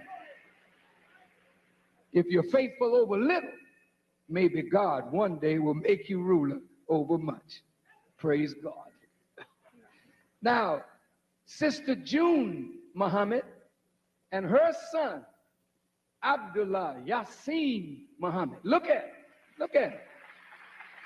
And look at her, Sister June. Assalamu alaikum. In the most holy name of Allah, the beneficent, the merciful, all holy praises are due to Allah, the Lord of the worlds. And in the name of our last and greatest messenger, the Honorable Elijah Muhammad, I greet you in the nation's greetings of paradise. Assalamu alaikum. Brothers and sisters, I know it's a pretty hard pill to swallow that the Honorable Elijah Muhammad took on wives. And we're so mundane in our understanding of life. We have to think on a spiritual plane. He came to me when I was very young in a vision. I only saw his form and never his face. But this vision lasted with me until I was a teenager. And then after I heard Islam, the vision became prominent. It began to move. His form became more vivid. And I was worried about this because I couldn't make out his face, just his form. So after I became a wife, I told him about this. And he just smiled. I said, you were that vision that was coming to me when I was very young. And he just smiled. He never confirmed it or denied it. And I just want you to say he was a decent man, upright man. He wasn't lustful or any of those things. You will never get a leader like the most honorable Elijah Muhammad. He's a leader to us all. We're lost without him. I am thankful that Minister Farrakhan gave me this opportunity to do this. I've been knowing Farrakhan for a long time. And we're just like old friends. And I'm really honored that he thought enough of me to invite me out, although I got the message about 1 or 2 days before I came here. And I always felt that I had. You heard that? She got the message 1 or 2 days before she came here. Let's continue. To defend the messenger. Malcolm was talking to me near the time that he was running and worried about his life being taken. And he said to me that I asked him, I said, why don't you just submit and tell the messenger that you're sorry? He says, sister, I'm going to be killed. And he says, there's nothing I can do about it. He said, never let a man tell you that he's not afraid to die. He says, I am afraid. And he said it was nothing he could do about it. He was very bitter. He wanted me to go against the messenger with him. He said, if I got you, the messenger would be very hurt. And he was trying to get me to go along with him by stating to me that my life was in danger, as well as these other women's life were in danger, and that I should tape record my domestic affair and give it to him, and he would keep it in safekeeping, or give it to a lawyer. And I didn't fall for that. And I just want you to know he was very bitter, and he just couldn't help himself. He had turned against the messenger and chosen another path. And the messenger is the messenger of Allah, and I don't know any immoral thing about that man or this man. He is the greatest, and there is no God but Allah, and the most honorable Elijah Muhammad is his last servant and apostle. I bear witness that there is no God but Allah, and the messenger is his messenger. Assalamu alaikum. Thank you. And this is her son, and at last but not least, Sister Tainetta Muhammad, whom you all know and have heard from, and her sons from the Honorable Elijah Muhammad. This is my assistant minister here in Chicago, and her son Rasul is a brilliant musician and is the minister of Mosque Number 1 in Detroit, Michigan. And now, Sister Tainetta Muhammad. Assalamu alaikum. Bismillah ar-Rahman ar-Rahim. In the name of Allah, who came in the person of Master Farad Muhammad, to whom all holy praise is due forever, for raising in our midst the greatest man that we have or will ever know, the Honorable Elijah Muhammad. And I thank Allah, and I thank the Honorable Elijah Muhammad for raising up this brother, our beloved Minister Louis Farrakhan, for making this day happen.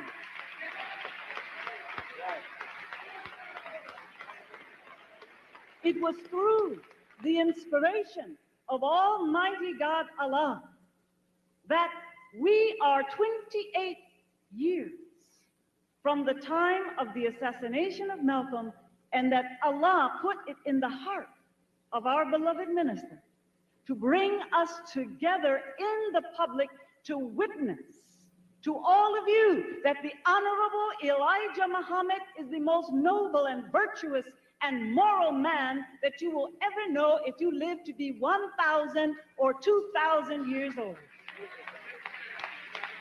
Finally, when one of the Prophet's wives was asked about the character of Muhammad, she pointed to this book, the Holy Quran, and she said that Muhammad's character and his morals in essence is the Holy Quran.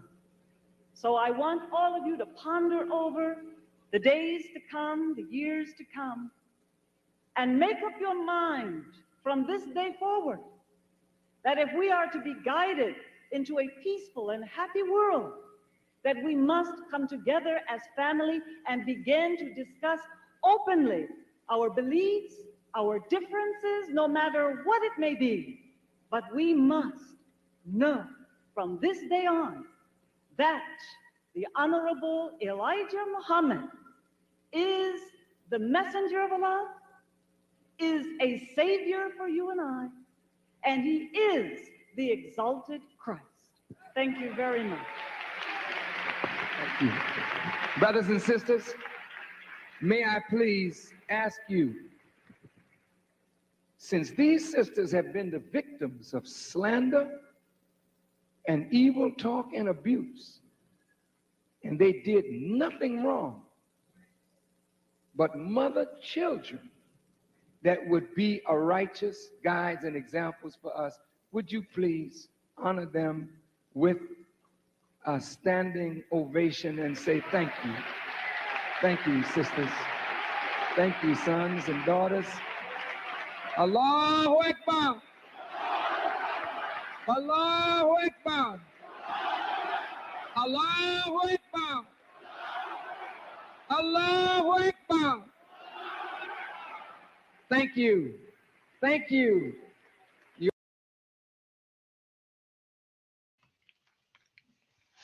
All right. They've done nothing wrong, but I heard that at least one of the impregnated lady, one of the lady impregnated by Elijah Muhammad went on trial and was charged with adultery. The Falcons says they did not wrong. They did not wrong. Why was at least one of them, if not more, charged with adultery? Imhotep 360 is in the place to be. Hotep Seni. So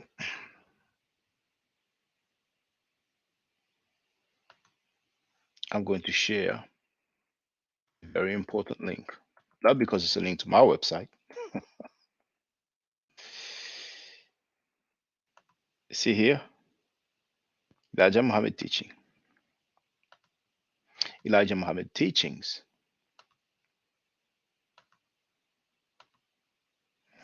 Now, okay, you have a link to the 120, the actual fact, student enrollment, lost found, Muslim, and English lessons, and different quotes. But there, this is the Nation of Islam's newspaper.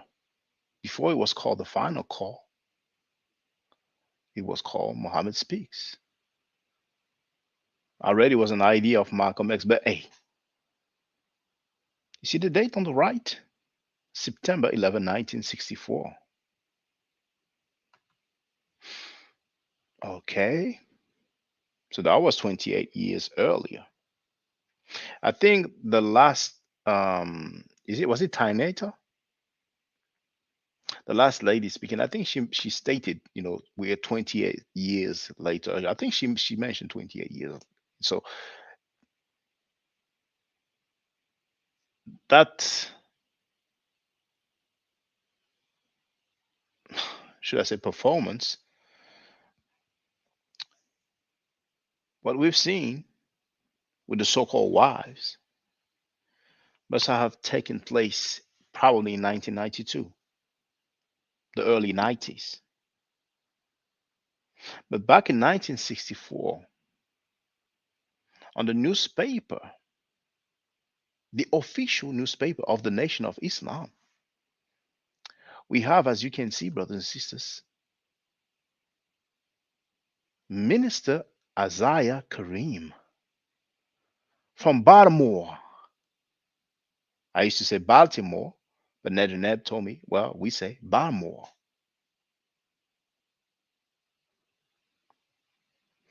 He cites 20-year association with Messenger of Allah. He is a minister. That's him. Minister Isaiah Kareem. What did he write? Some of you don't know that several women have filed paternity suits against Elijah Muhammad. You heard Falcon say, this is the one we see in the movie. Well, just like in the movie, we have Betty Shabazz, portrayed by Angela Bassett, tells Malcolm X, portrayed by Denzel Washington, look at this newspaper. Paternity suits. They wanted child support. They were not getting looked after financially. But what did the minister of the Nation of Islam say in 1964?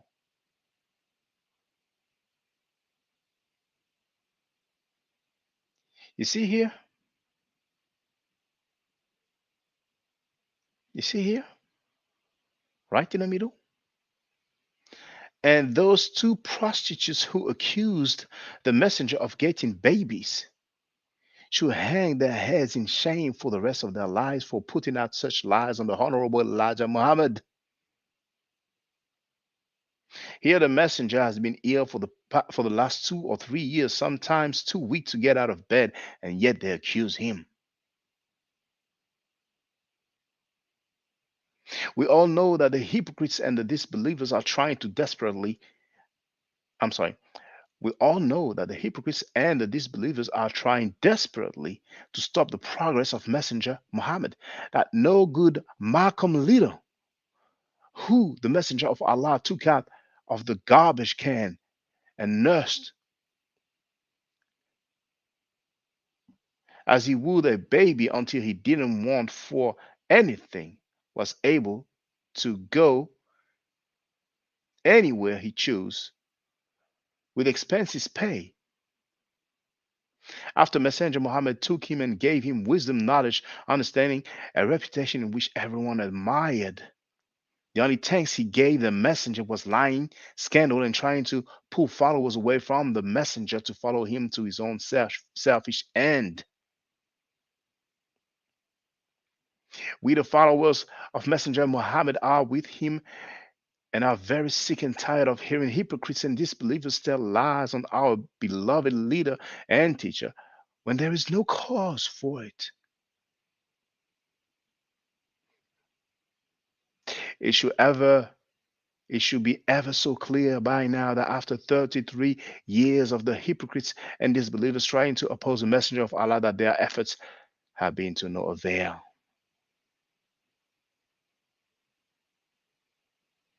Now, there's another excerpt from the Muhammad speak. Here we can see the desk of the messenger of Allah. Probably you might say from the desk of the, but anyway, here, Elijah Muhammad talking about Malcolm X. He even sat on the Jerry Williams show in Boston, Massachusetts, and confessed that he did not believe in the teachings that the white man is the devil and that they could not enter the holy city, Mecca. Well, actually, they could, but it's okay. He even told Jerry Williams that the next time he went for a pilgrimage, he hoped to take Jerry Williams with him to Mecca. That night, he told Jerry Williams that he was doing everything he could and was trying to bring me into court and make me say that I was the father of Lucille and Evelyn's children. He went back to these girls who used to date him before he married his present wife, Betty. He had made several trips to Chicago and made many phone calls to Evelyn. He finally persuaded her to agree with him. He tried to get others on his side by calling them, but they refused to go into court for him to disgrace me after I had worked for 33 years trying to bring the knowledge of Islam and the God Allah to the 22 million black people in America. You've heard the name that Farrakhan said, because here the two names that we have, Lucille and Evelyn. And what does it say before those two names? Talking about Malcolm X, he was doing everything he could and was trying to bring me into court and make me say that I was the father of Lucille and Evelyn's children. Now let's go back to the video. 28 years later, the women who are labeled as prostitutes, well, two of them, the minister Isaiah did not say their names, but two women were labeled as prostitutes. 28 years later, apparently, they become wives. What was the timestamp when it starts? 3/25/16.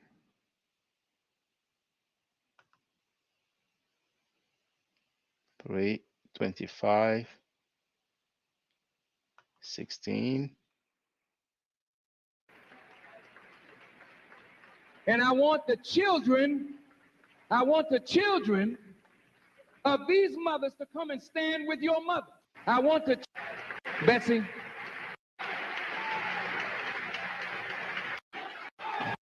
They are due.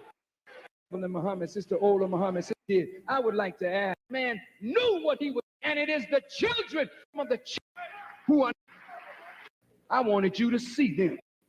His wives are here, some of them. I wanted you to see them. I want you to see women who are not cheap women, who are not low-life women.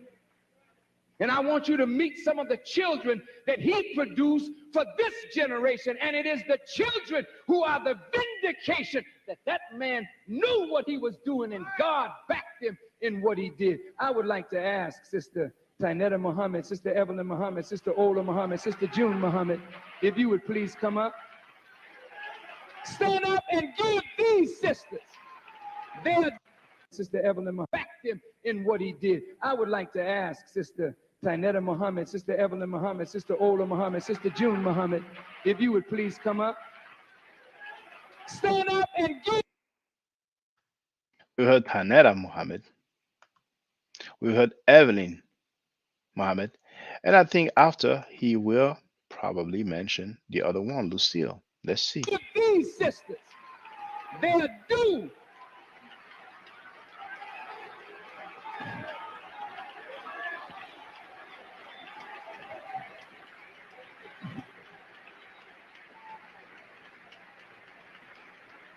Betsy, come on up too. And I want the children of these mothers to come and stand with your mother. Come on, Abdullah.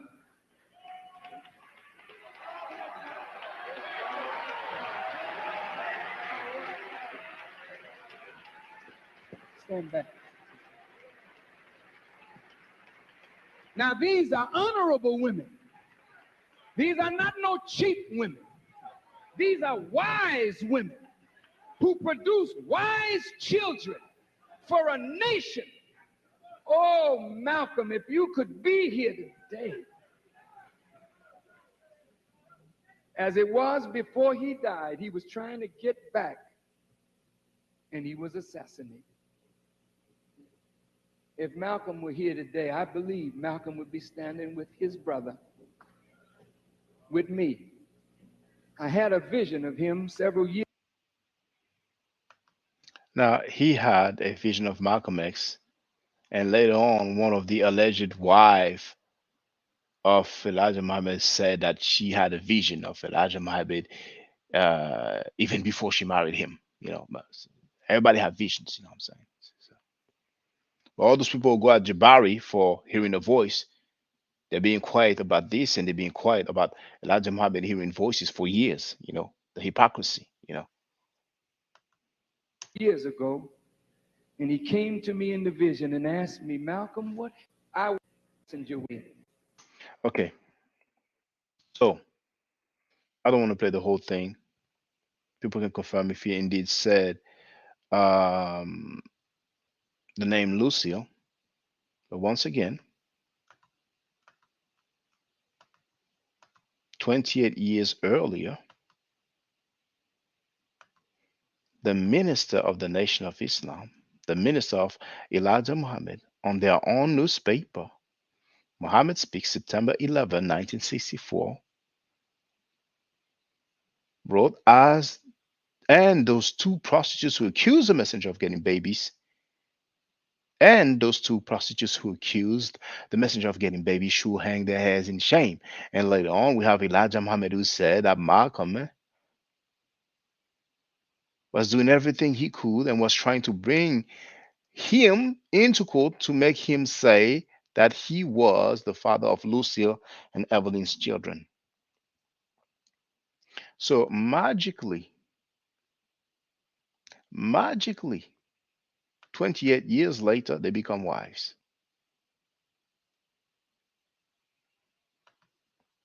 Who are they playing for a fool?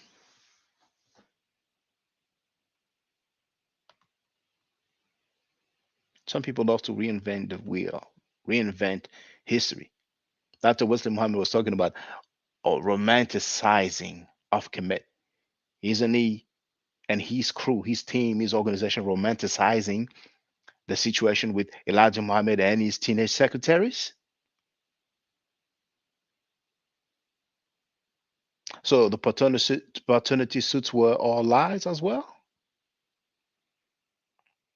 Love Me for wrote, no, first we have Big who wrote, clean up on aisle 3 law. This is very American, putting makeup on the past.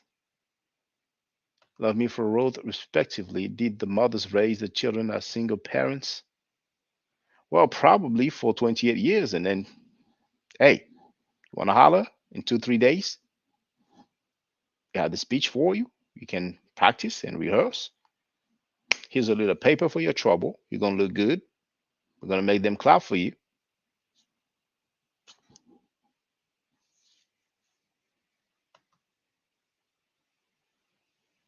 Why would someone put his wife in isolation? Why would a wife be charged with adultery? People are more than gullible. They are blind groupies. Tehuti Hepra wrote, he just said Malcolm would stand with him. That's what he said. And since you have Kepra in your name, earlier we addressed some dude called Osahimo Fake and his bottom cheek, Willie Lynch Wuja. But let's listen what Osahimo Fake had to say about the Kemetic word Keper or Keper. Where is it? Oh, where is it? There it is. Fly in English is the same word, except we don't have the prefix sound in there in the word fly. And so the word, the phoneme R is now L in English, and the P sound is F, in English. It's just simply the word. It's a very old word. It's all in Indo-European. It's in every African language. This is the self-proclaimed historian and anthropological linguist, a liar, a lame, a plagiarizer. Dr. Jahi Issa doesn't have any problem with that. That's due diligence in Pan-African scholarship. Someone is a plagiarizer, and you don't have anything to say about it. He can be part of his crew, of his team, on his website, University of Amen. No problem. I'm now a university student, and early on, they stress the importance of being respectful towards our fellow students and, of course, our fellow tutors. But from the get-go, they let us know that plagiarism is one of the worst thing, if not the worst thing, that can be done in academia. But within Pan-African so-called scholarship, you are welcome if you are a plagiarizer. People are going to tell you what happened thousands of years ago, but they will seem to be ignorant about multiple books in multiple languages being plagiarized. So, the title of this video is Elijah Muhammad's. Oh, you see, I did not even finish that other quote, so I'm going to finish it. So, Elijah Muhammad's baby mothers were not his wives. And I have demonstrated that with what? The Nation of Islam's own newspaper. It's difficult to erase history. You can always come up with some narratives, but when you have receipts, when you have proof, when you have evidence, when you have records, when you have data, it's a bit difficult. Some people are lying. Now back to Far Muhammad, whether he was Dodd Ford or any other names from that Caucasian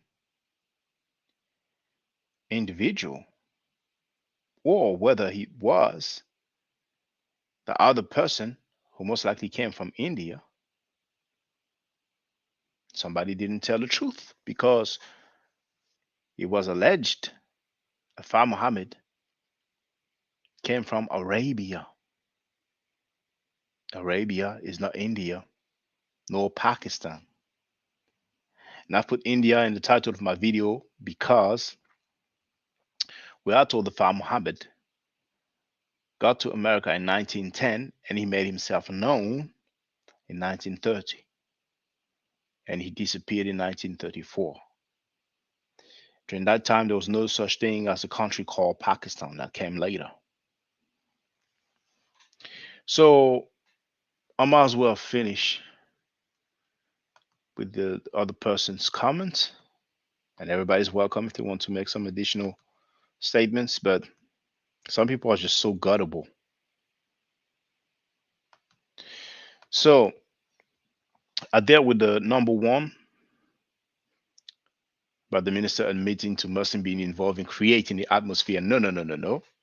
I've played the minister, Louis Farrakhan, saying that members of the Nation of Islam, which word did he use? Did he use participated? And you know what? Let's just play it again for the record. Just play it again for the record. Because if I paraphrase, if I quote, and one word is off, that's it now.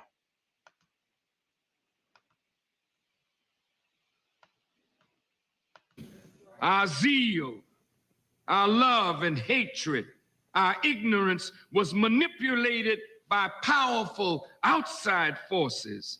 And the result is that members of the Nation of Islam were involved in the assassination of Malcolm X. Members of the Nation of Islam were involved in the assassination of Brother Malcolm X, not creating the atmosphere. Then,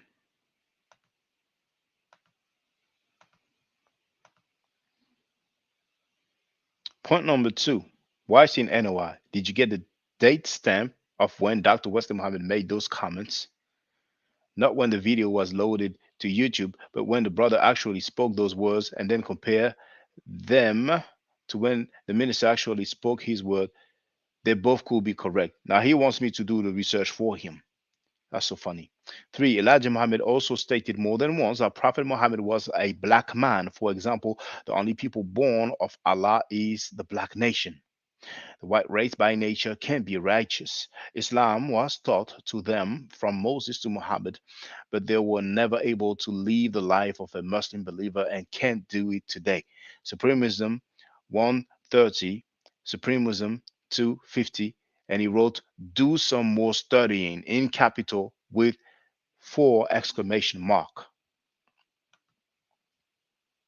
Anonymous unidentified who's coming here telling me to do more studies, and this is my reply to him. I made one reply first and it did not appear, so I just had to type it again. But when I replied to him the first time, I started with, you are retarded. But then I thought, okay, it doesn't appear. I'm going to type it again and I'm going to be more diplomatic. So I wrote, there is a contradiction. Be logical. I only put 3 exclamation marks. If, as you claim, Elijah Muhammad said that Prophet Muhammad was a black man, let me read that again. If, as you claim, Elijah Muhammad said Prophet Muhammad was a black man, then he also stated that the Muhammad that was here 1400 years ago was a white man. The theology of time in writing and audio. I don't need to do more study. I've already refuted Dr. Wesley Muhammad, who publicly challenged me to a debate only to back down after I accepted, and we spoke about the specifics over the phone. Lastly, the quote you wrote, I meant to type you wrote, but I've put who wrote. The quote you wrote attributed to Elijah Muhammad doesn't say that Prophet Muhammad was a black man. Adapt that you are a registered member in the NOI. I did not put member, but that's what I meant.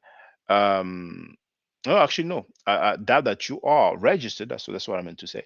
I doubt that you are registered in the NOI because your arguments are weaker than the average member. You might be just a supporter, but you are clearly delusional. But it's something I'm used to. You always have some people who just, come out of the woodwork with their twiddling fingers. But when it's time to holler here, mm-mm, nah. So feel free, brothers and sisters. It's been 2 hours so far. What's popping?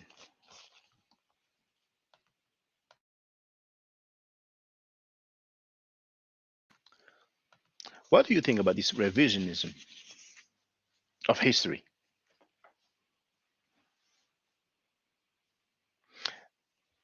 Almost 3 decades previously, there are prostitutes. Elijah Muhammad himself is denying being a father. But 28 years later, oh, these are the wives, look, get in the dudes, applaud. Who falls for it? The people who believe in the mothership and the baby planes and Allah in the person of our Muhammad speaking 16 languages and even knowing the language of the birds.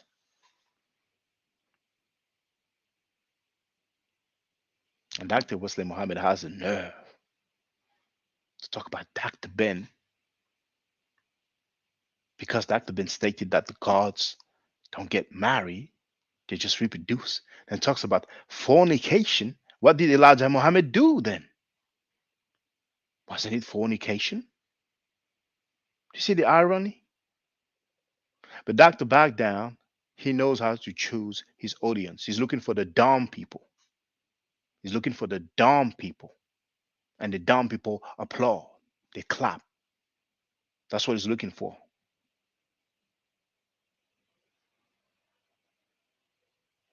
Dr. Wesley Muhammad earned a PhD. Has he ever debated a PhD?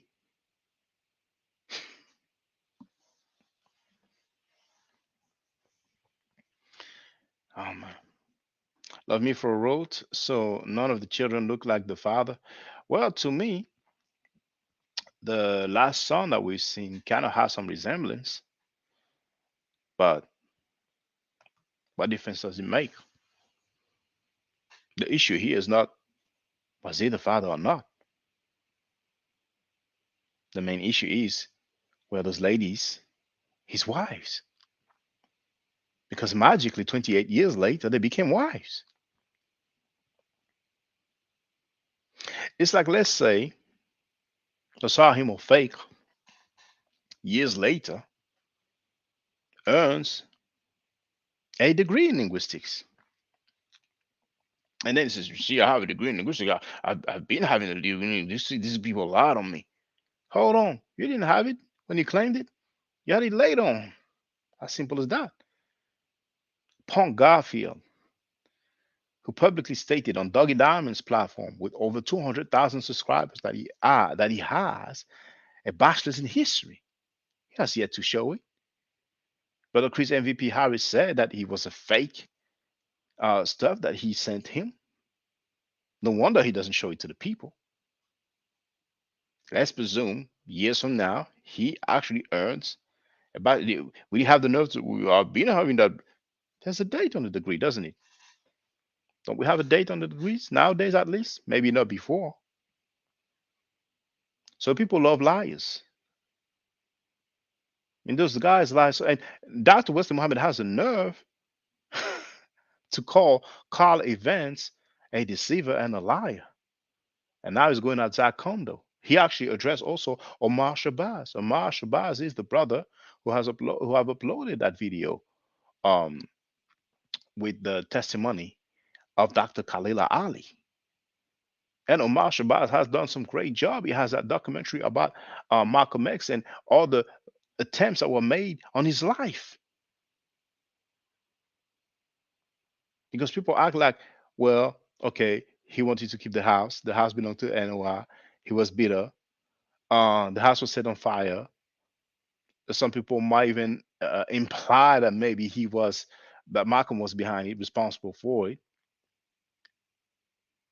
And because Malcolm talked about the teenage secretaries, uh, then he was killed because he went to the white press. They love to say that, the white press. But they don't really talk about the attempts against the attempts made on his life. There were several attempts made on his life.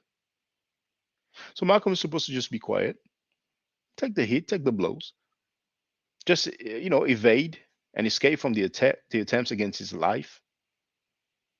One time, some people attacked him, tried to attack him with knives, and he managed to flee and get in his car and get out of the way. You're supposed to be quiet. So you should be quiet, and that's it. I'm telling you, man.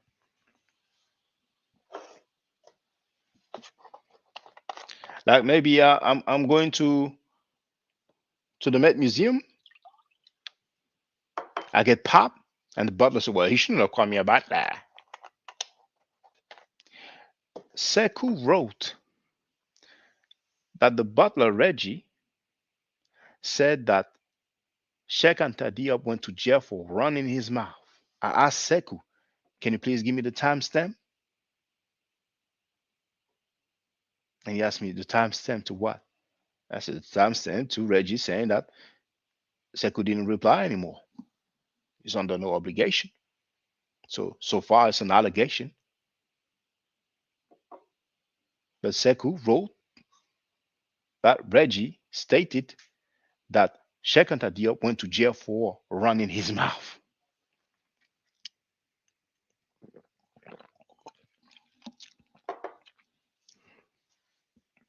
James Powell wrote, "If we can see the cults out here, we are dumb. Beware, family." I guess our brother meant to write, "If we can't see the cults."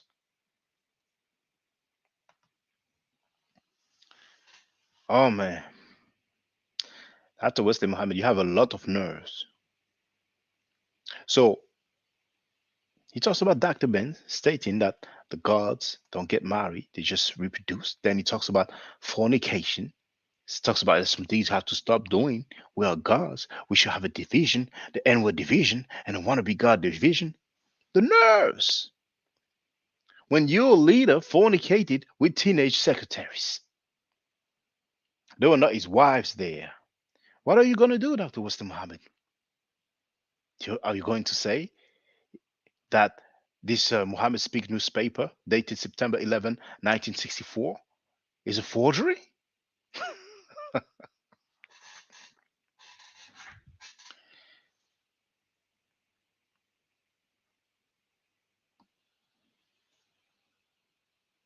A man was killed over the action of another man. That was inconvenient. But of course, they're going to talk about the real perpetrator, the guy, the real, the people who are really guilty of it. Where's this going? Years ago, I saw a video of one of the guy who went to jail for killing Malcolm X, and he was walking the street of New York like he saw good in the hood. Now, of course, some people are going to talk about, well, recently, like two guys, I think, were exonerated after spending so many years in prison. And we've heard also about the testimony from some like undercover agent, something like that. And some family members have said that, well, the guy who came up with that is a bit fishy. It looks like he's for the money. But anyway,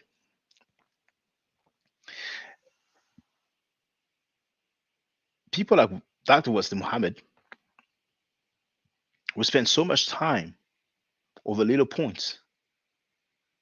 But what about the so-called wives? So I'm curious.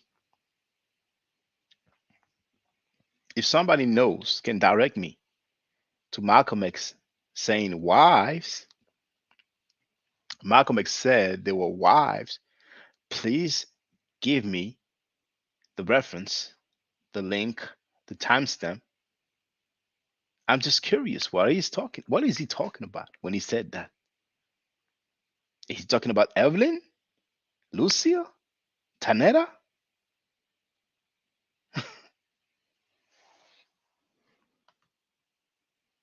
And there were so many others. Dr. Khalila Ali mentioned 7. Malcolm X mentioned 8. I'm sorry, 6. 8 children, 6. And even said that 2 of them were actually pregnant with other children. You remember? Falcon say this is the one we see in the movie. Now, in the movie, Malcolm goes and visits one. There's a baby, and I think she's sitting on Malcolm X's lap. And the sister's pregnant. And she said, I didn't do anything wrong. I didn't do anything to be in isolation. Is there some people who think that the Malcolm X movie by Spike Lee is some work of fiction? Now, you have fictionalized events in movies usually, but it was very well researched. Why do you think Dr. Wesley Muhammad called car events a deceiver and a liar? Because he's mad. He's mad. Some inconvenient truth.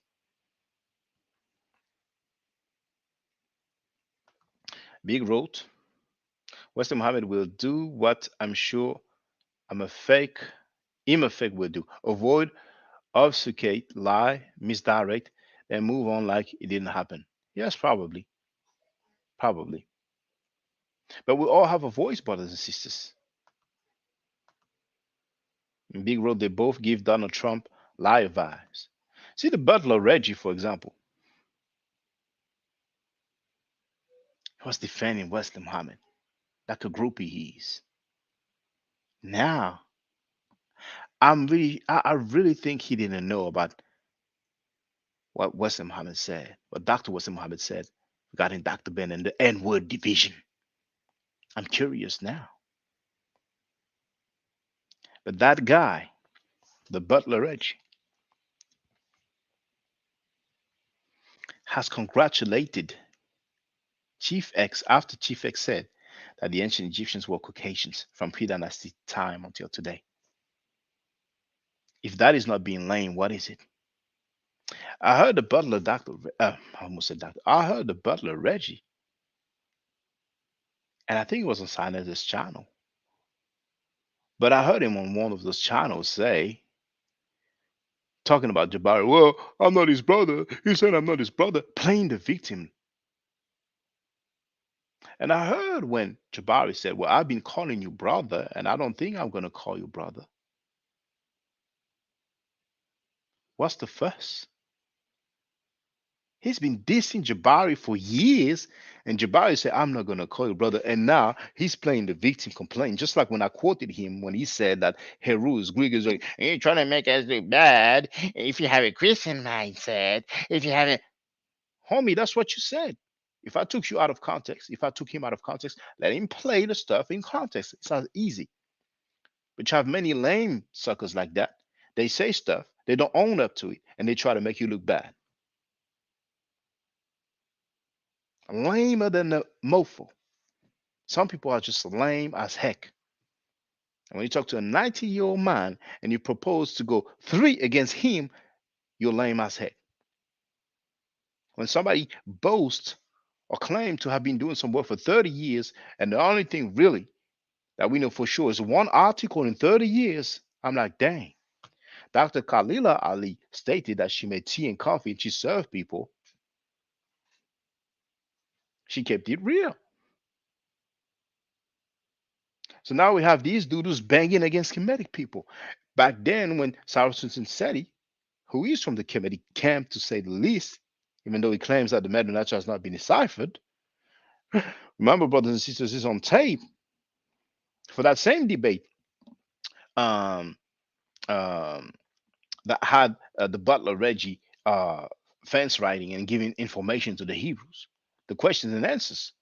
When Tausert was asked, do you know the meta nature? He replied, I know bits and pieces of it. Later on, he changed his stance.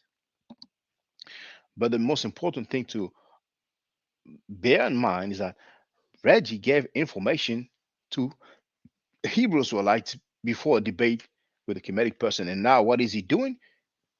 Giving information and actually even damn near making the slides for Garfield. And that's another point where he was acting like a sucker. Because unfortunately, he put on the screen the slides, the opening statement. So he's doing the slide and he's helping the dude. Garfield stated publicly that the butler Reggie is not helping him. Not only the butler Reggie mistakenly showed the slide, the opening statement, but he even said at one point that he is helping Garfield. And after that, the punk coward butler want to flip flop around it with the help of other people that I will not name because sometimes people look out for each other, just like with the degree, the fake degree. I mean, just let's have a look. Let's have a look. By people's facial expression and how do you call it again? Body language. Sometimes you can tell the obvious.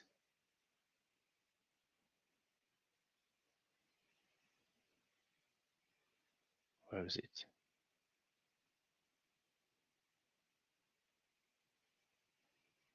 Where is it?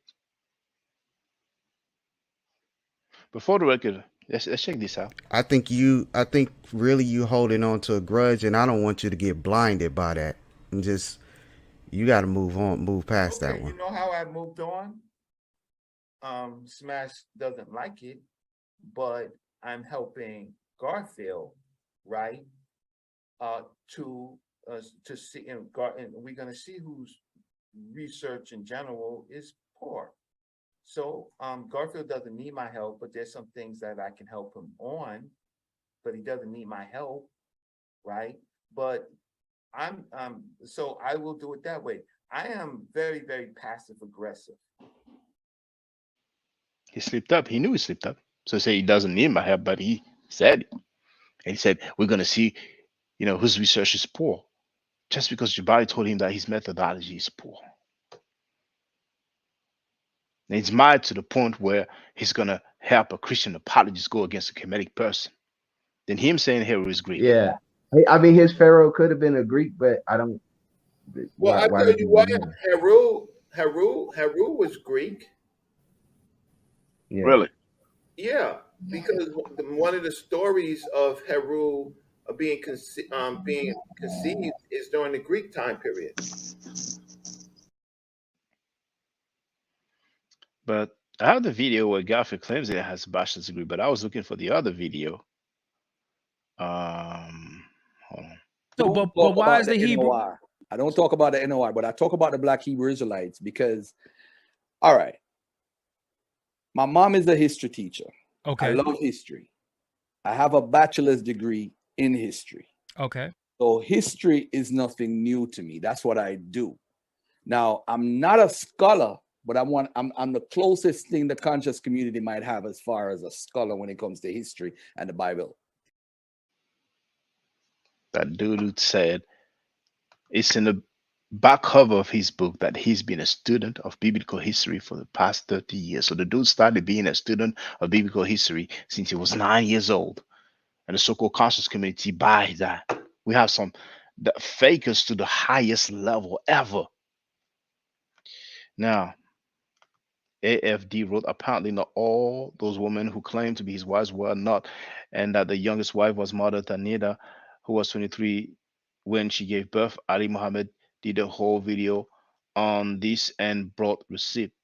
Are you talking about Ali Muhammad who said that there's no such thing as Kemet, that it was a civilization of more? Are you talking about the Ali Muhammad who said that Prince Edward the Prince of Wales was a black man? That guy's not to be taken seriously either. Now, apparently, he knows a thing of two about food, about nutrition, maybe biology. But the worst with Ali Muhammad, he is the guy. If we're talking about the same guy, because there's probably plenty of Ali Muhammad, he asked, when did Ali say that? Oh, he said that a while back, and I probably have that in my files, And you know what? I'm going to look for it. But he is the one who showed a fake degree. Didn't you know that he showed a fake PhD with a spelling error on it? You didn't know that, brother, did you? You didn't.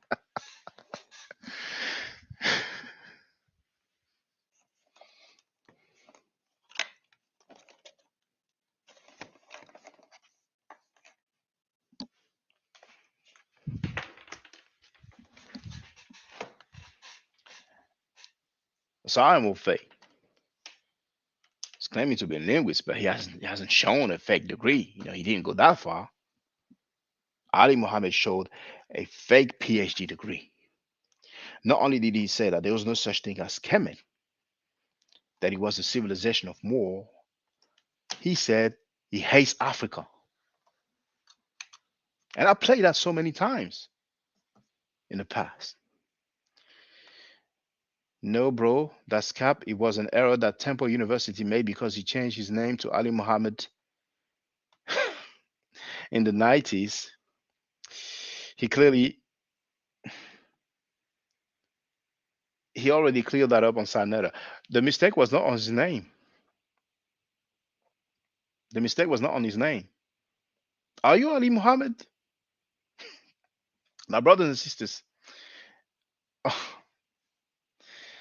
okay, can you give us the link to Temple's University that lists Ali Muhammad as someone who has earned a doctorate degree, a PhD? Can you do that? If he earned a PhD, he should be mentioned there. Well, you are anonymous and unidentified anyway, so why would we spend energy? You're defending him better than he is defending himself. But the mistake was not his name. Why would they make a spelling error and the spelling error is not his name? If they made a spelling error, it means that the template that they have is wrong. So any PhD that they gave has a spelling error on it. I'm just telling you what I saw on Sanetta, and I don't think it was a PhD he showed. Well, we're not talking about the same thing. Brothers and sisters, didn't any of you see that fake PhD that he showed? Now, I don't know if I have that video. I mean, it was so funny. I was like, it's the kind of thing like, I don't even need to save that. I might have taken a screen capture, but I don't even remember saving the video. I'm like, okay, everybody's gonna, he's been roasted for that. He's been roasted heavily. And I think that's why he's not going on other people's platform anymore.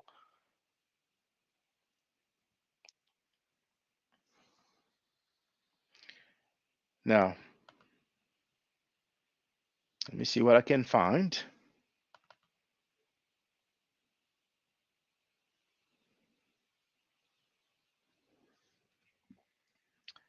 Now, see if I can find.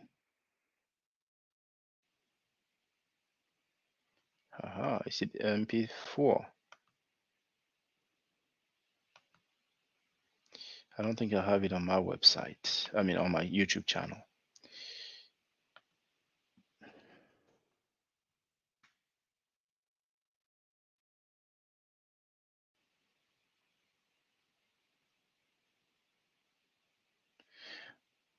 It might not even be that video. Okay. Let me see.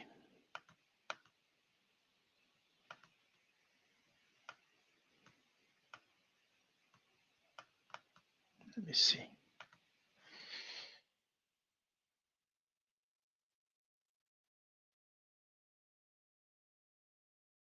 With me?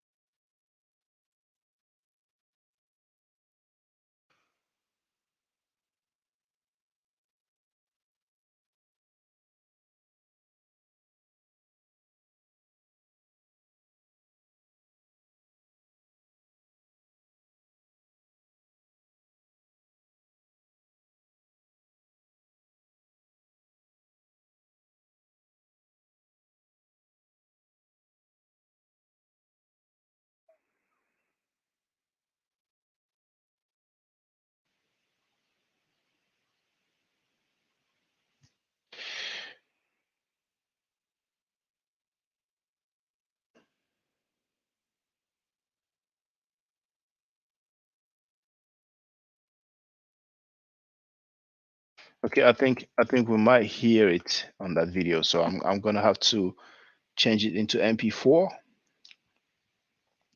so I can put it. So um,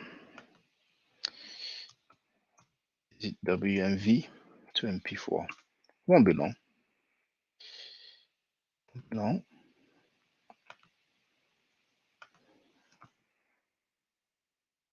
Oh,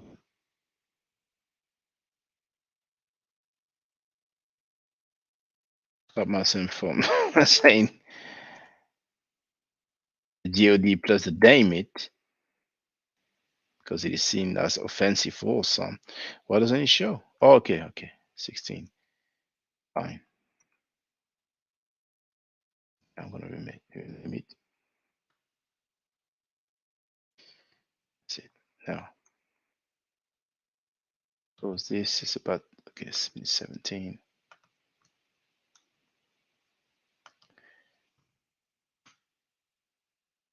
And MP4 convert. Let's see. Too large. Gotta look for another one. Some of those websites, they have a limit to the size, and if it's too large, and they propose that you pay. Let me see the chat in the time being. All right, brother, but that man's research is incredible, especially on health and Islam. On Islam, is whack. On health, maybe, but that's the thing, and that's a clear example. The guy said he hates Africa, that there was no such thing as Kemet. I hope I'll be able to play that. But besides that, he showed a fake PhD, but his research is incredible. People say the same thing about Simon Fake. They do try to make people believe that he had some credentials in linguistics. When I asked him, "Do you have a degree in linguistics?" he replied, "I have a degree in computer science, and we dealt with linguistics," which is disingenuous. Some of our brothers and sisters don't know how it works in academia, so when they hear that, they might conclude, "Oh, right, so he has a degree in linguistics." And still, he claimed recently that the dude is a linguist, and he doesn't have a toilet paper in linguistics, nothing at all. And it's the same dude who said that he didn't see any reconstruction of Yoruba in Akan to a PhD in linguistics, and he's a result. Not only that, but he hasn't done a reconstruction for Middle Egyptian.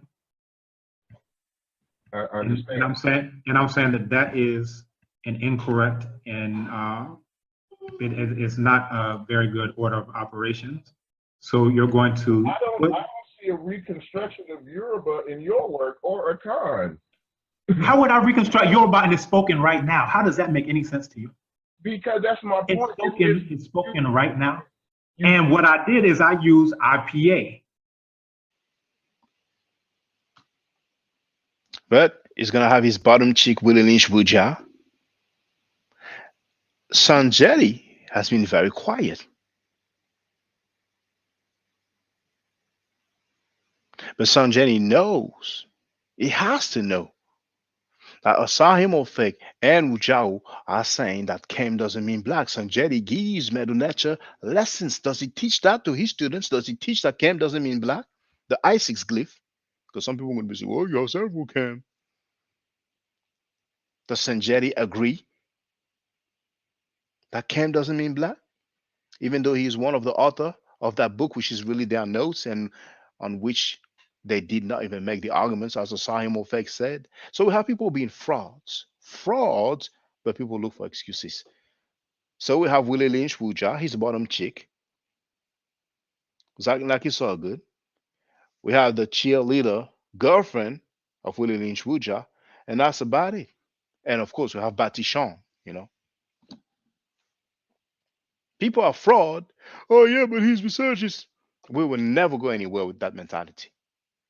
The dude is a fraud. He's a fraud. He has to come clean and say, that was a fake degree. I admit it. I shouldn't have done that. I won't do it again. But anyway, let me see if the download is finished. Okay, so Now,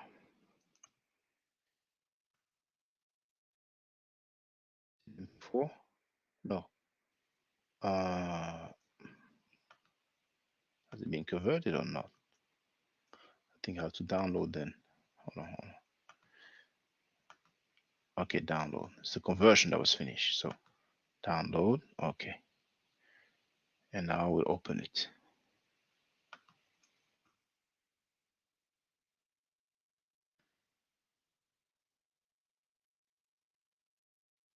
You are lame, fraud, lying, but still, we look for excuses.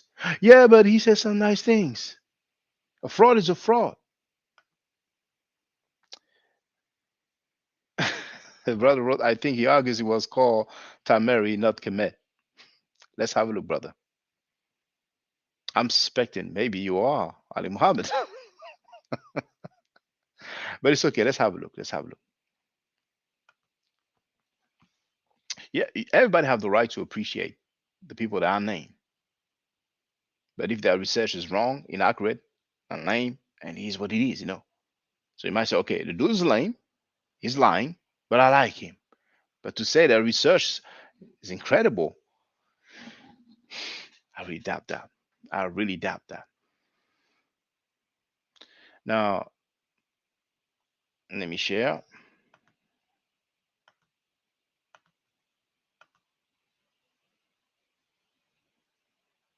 So see, back then I made a video, Ali Muhammad lying to our people. But I'm just gonna go.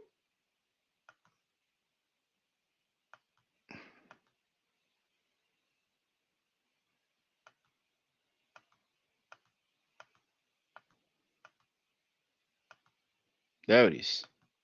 See that, brothers and sisters?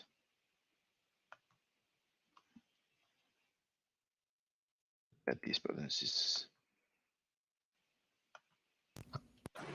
The word more was written in hieroglyphic. Now, this is not a stele from Egypt. This is just a depiction. I'm going to show you the actual writing. I want you to see what it looks like. More.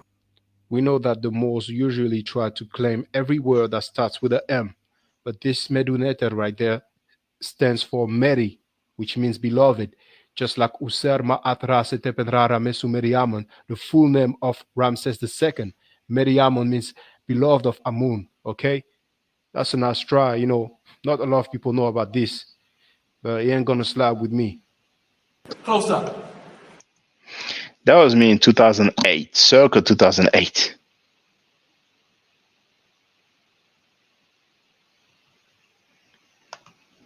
More than.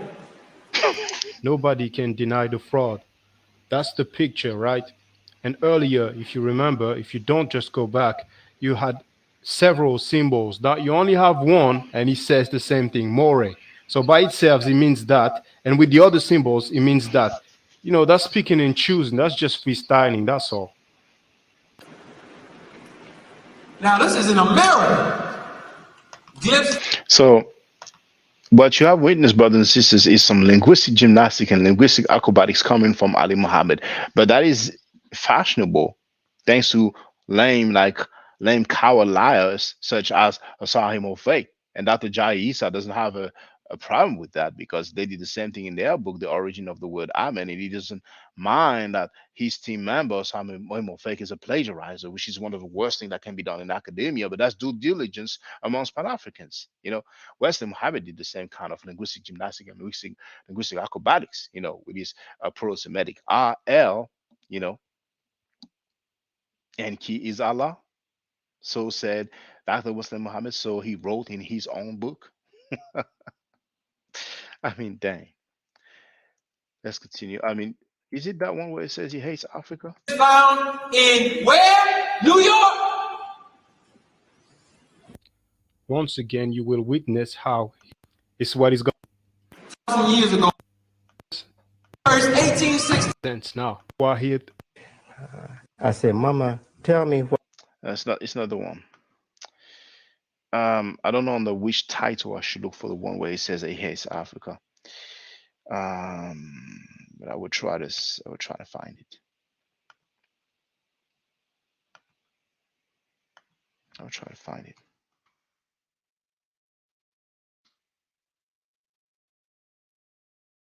I used to play it before. Maybe it would be in the other USB drive.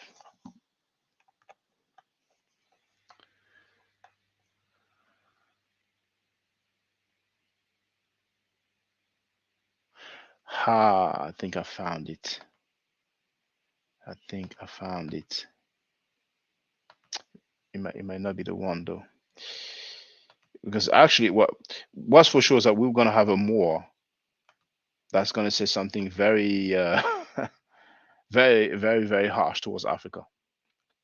And you have to hear it.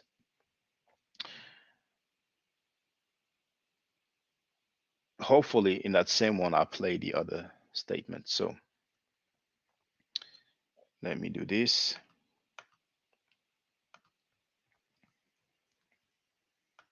And let me convert. Oh no, snap. I've got this one already. Now add more files.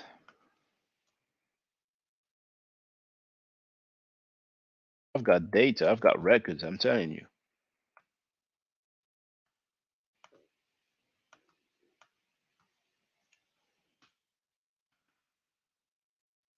Convert.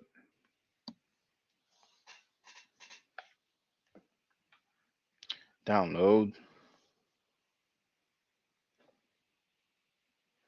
And let's open it now.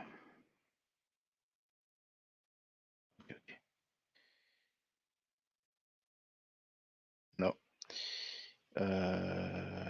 Did I download it? Oh, I downloaded the. Okay, no, it's not finished. Downloaded the wrong one. Processing shouldn't be long. Let me look at the chat in the meantime. Okay, no new comments. Okay, it's processing. So once it's done processing,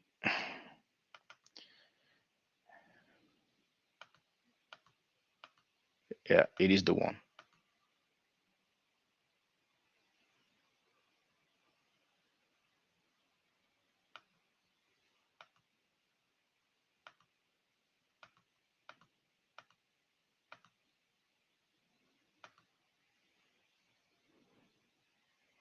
Great, I'm glad.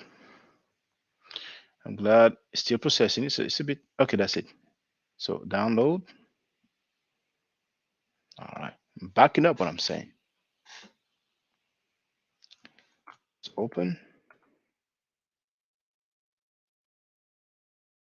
Before it's that one. All right. Okay.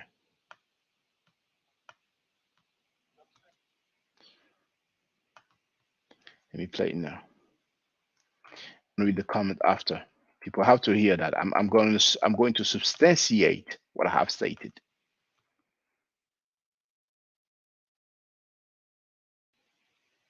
Oh, what am I doing? I want to share the screen. There it is. So, fuck Africa. Fuck Africa. Do you know who was laughing when he said F Africa? Well, Sanetta was laughing. Well, Sanetta was interviewing him.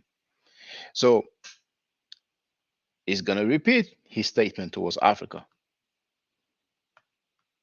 You understand? So, fuck Africa.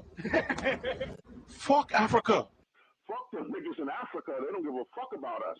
I ain't gonna be dealing with no African nigga, and I live in a building where it's 99% African, and them niggas get up to go to work every morning to fuck you up.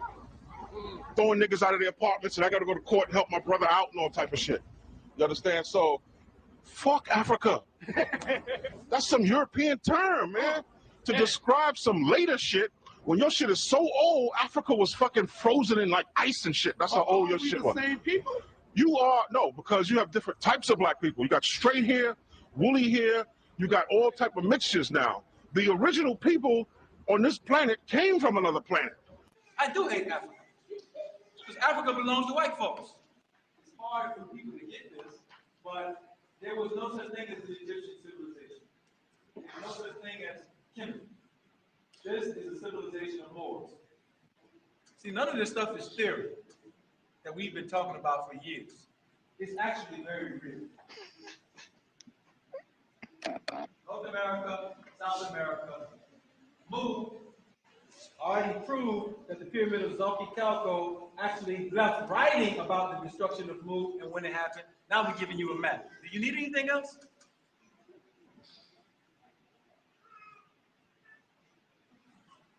Because I got trashed on that one. Oh, he's trying to make us from some mythical civilization in America because he hates Africa. I do hate Africa. Because Africa belongs to white folks. Now, if you can't stomach that, I'm sorry. But we got to stop calling ourselves after what they, we got to stop it.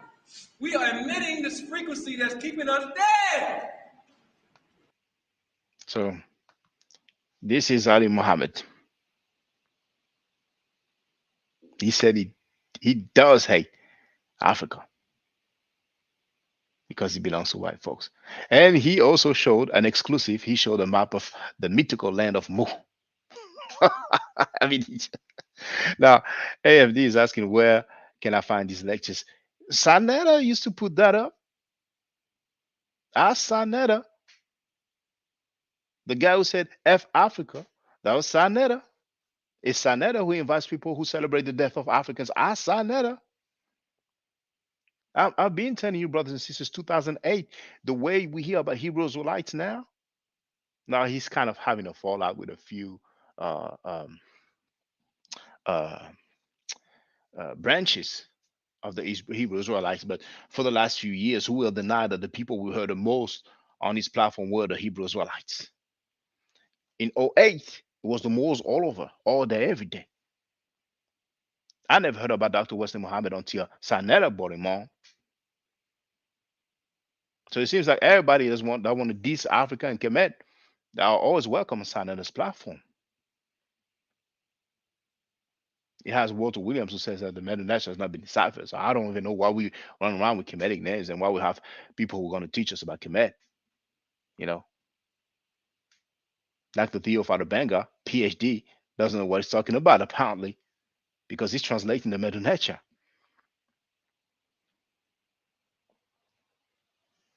We talk about the Cairo Symposium, 1974, where Dr. Shinkanta Diop and Dr. Theo Fadabanga went to represent, but the Meta Nature has not been deciphered.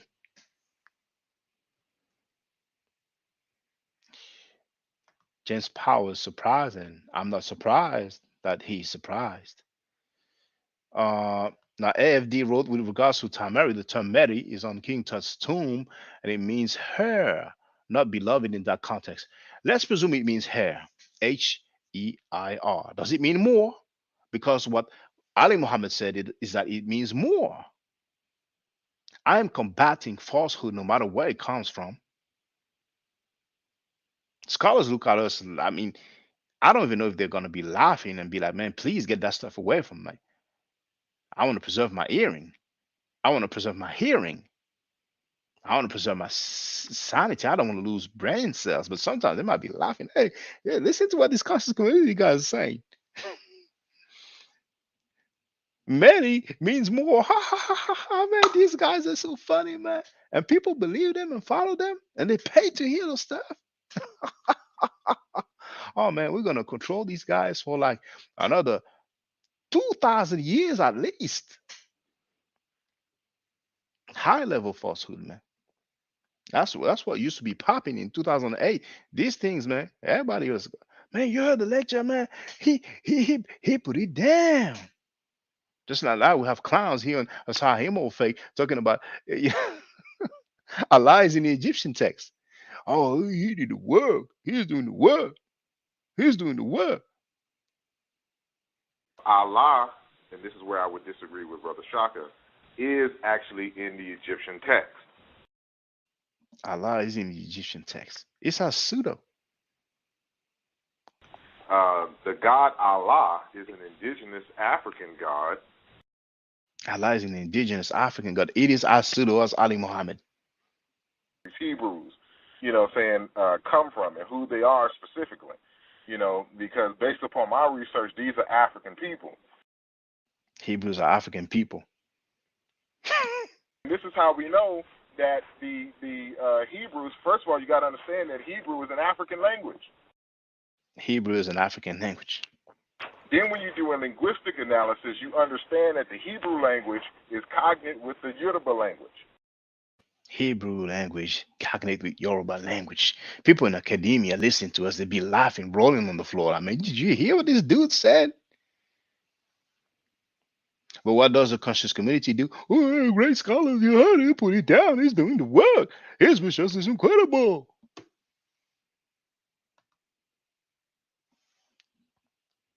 And you have Dr. Jai Isa, PhD, condones people like that, has people like that as part of their team, and doesn't even understand when he releases a book and the book's being critiqued by a PhD in linguistic. He doesn't even understand what people we just not take him seriously. And he'd be like, but what if it was wrong? Big wrote they rely on their victims, which are the students' inability to read Medunetra.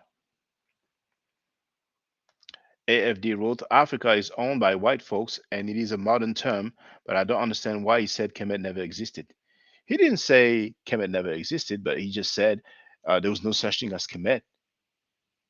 It was a civilization of Moors. I mean, if that's not cultural appropriation, brothers and sisters, in 2008, man, these Moors, man, and a lot of the Moors deal with metaphysics as well. Fair Valentine is a Moor. You didn't know that? He said it during one of his lecture. I think he said, I'm also a Moor on the low. So Drew Ali stated, it is stated somewhere that he or we are or the Moors are custodians of Egyptian science. So some people roll with it. And now today, who do we have? One of the greatest pseudo that we hear nowadays, Commissioner Depp, who is a Moor. He raised the fez, and he's talking about Kemet. And he's doing some great linguistic acrobatics and linguistic gymnastics with some hieroglyphic, like the D36 symbol with the cone of bread in the palm. He said that it means Allah. And he got that from a video that I have refuted back in 2008. So the pseudo stuff, the pseudo behavior, the pseudo pattern back from 2008, we have it over a decade later. We're not progressing as a people. Big wrote, page 28, a book of the beginning, a book of the beginnings by Gerald Massey. Now, Gerald Massey was a scholar. So I want to state for the record, brothers and sisters, if you want to engage people, be very careful, be very mindful of that. Now, if Gerald Massey quotes a particular text or a particular author, but if you just quote Gerald Massey, a lot of people will tell you that. Burge is outdated, but Burge was a scholar recognized by his peers. So, volume 1, the tongue of Egypt tells us that Af Rui Ka is the inner land, born of literally the birthplace. I don't know about that. I don't know about that. I really don't know about that. I have to be careful. We have to be careful. All right.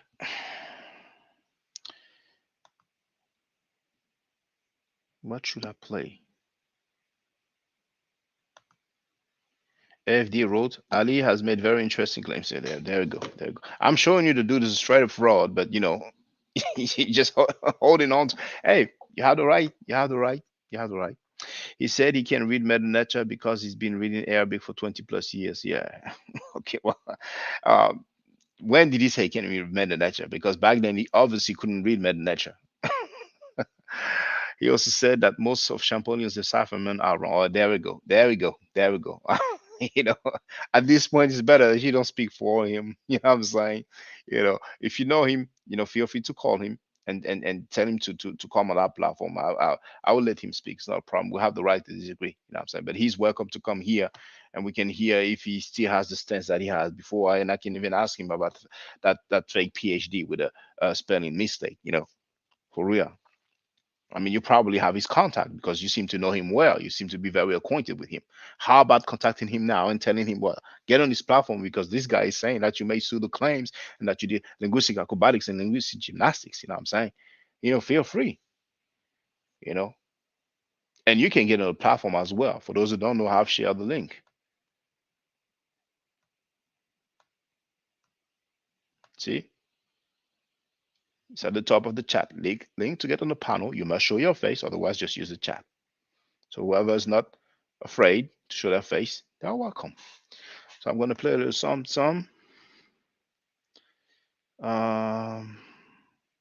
Well, Wesley Muhammad sneak this in Dr. Ben, so we can hear it again for the record.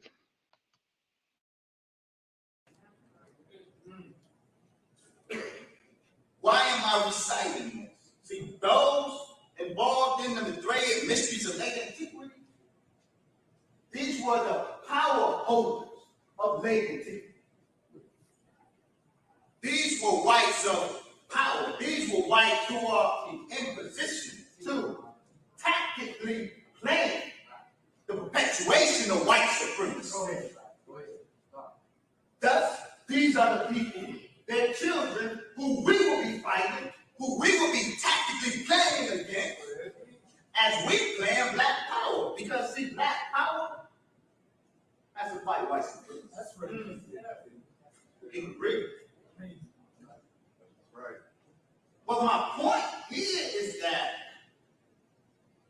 the people we will have to fight, they know we dead. That's right. Even if you don't, and they know a dead God is not the same as a living God.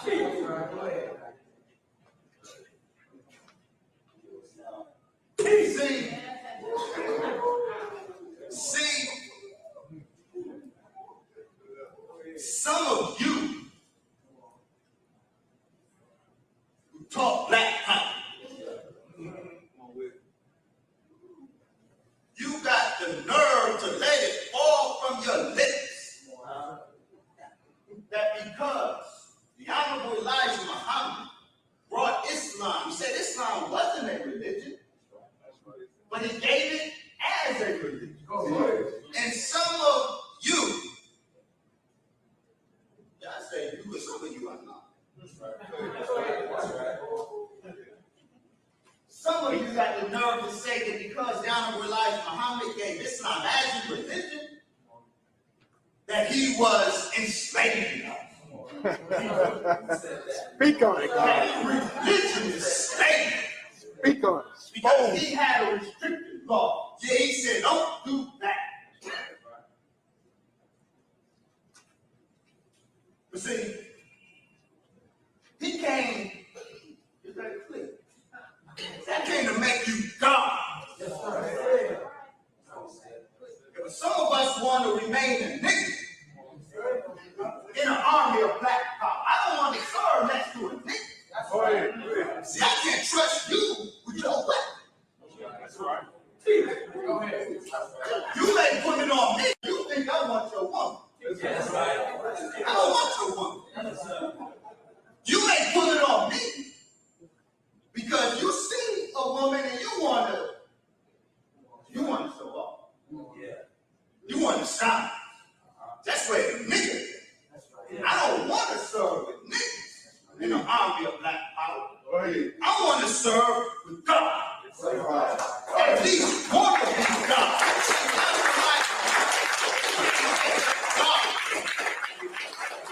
And if you want to be a God, yeah, that's some stuff you're going to have to stop doing. That's some stuff you're going to have to do. Whether you want to do it or not.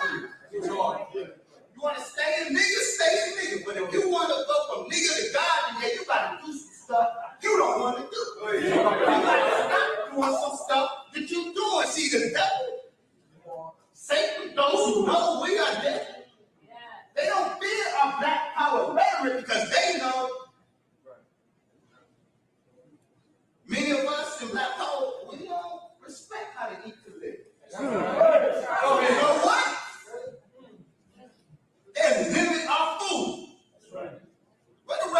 gonna go. They know that we don't like the logic when he said don't fornicate. Come on. You know, Brother Dr. Ben, whom I love, he says something, it gets a lot of circulation. He mentions that in the creation stories of Kim. There's a reproduction of the gods, and he said, but there's no marriage. The gods don't get married, they reproduce. And the implication is that, you know, those laws on against fornication, those are enslavement. Yeah, see, Satan knows that he can end our revolution by limiting food and by an oversupply of women. Because we can't master our diet or our sexual appetite. So you send these warriors enough women. The revolution is over.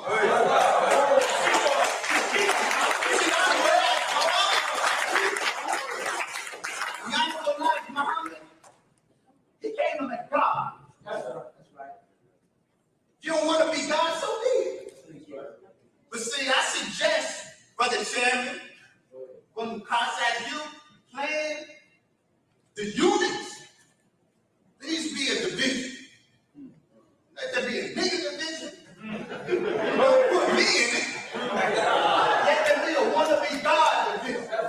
And see, the nigga division is a role. I mean, it's a role for the nigga division.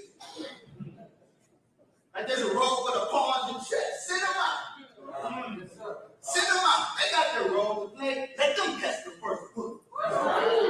Go ahead, brother. Teach, brother. Go ahead, brother. Talking black out.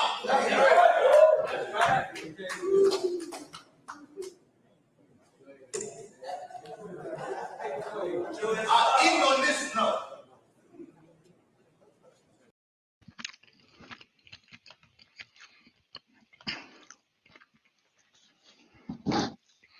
Wesley Muhammad, we're going to put him in a teenage secretary getting impregnated by the Nation of Islam's leader.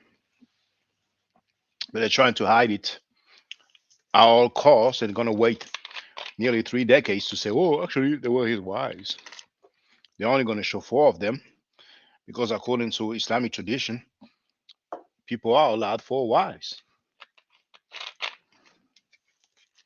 So conveniently, they're not going to talk about the other teenage secretaries. I mean, teenage or not, the other secretaries that were impregnated by Elijah Muhammad. They're conveniently going to talk about 4.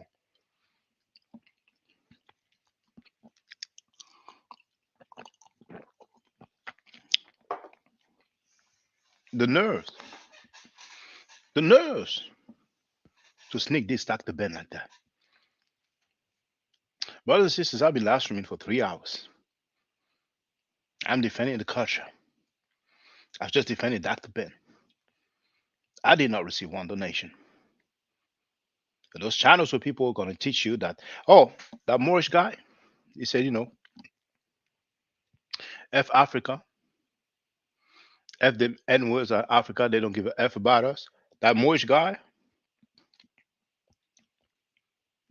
that brother Chris MVP Harris called, he said the exact same sentence. They never gave a F about us. They did not even send us an empty canoe. That's the sentiment. At the same time, it's a dude who used to grieve by saying Black African power. Mixed feelings like a mulatto, like Jay-Z says in one of his songs. I think it's Bring It On, but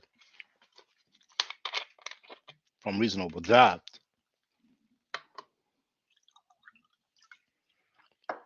So people prefer to go on channels where they teach that black means death according to science, that Africans are living the jungle life, that Africans are not civilized, and then they're going to make it rain with the donations. Big wrote, spiritual warriors are healers by Mfudishi Jotimes, Ka and Heru, Hassan K. Salim, page 19. Africa is the Medonesha, the classical written and spoken language system of Kemet expression. I don't even know why we have this, but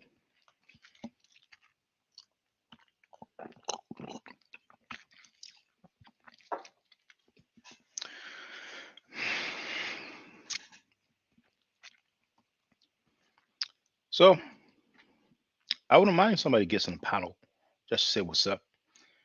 It can be about any topic. And you have the right to go on a panel to say, hey, I like your work. I don't mind. If you disagree with my work, if you don't like my work, you all feel free. As long as you don't conduct yourself like a barbarian or like a savage, like the butler Reggie, for example, saying F you because the dude is lame and betraying Dr. Ben and Dr. Clark and Dr. Shekham Tadia. It's lucky I didn't have that audio of him saying that Diop went to jail because he ran his mouth. It's lucky I didn't have that, because there's no way I'm going to listen to this hour-long live streams when they're being lame with the fraud who claims that he has a bachelor's degree in history. I mean, it's just lameness all over, fraud all over. People act like it's all good.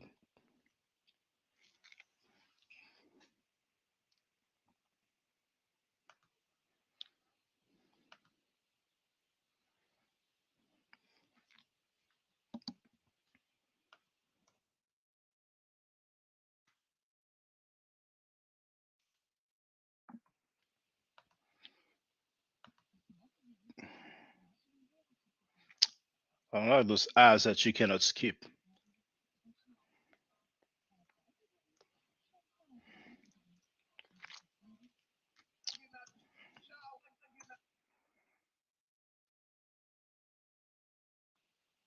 Look at the body language.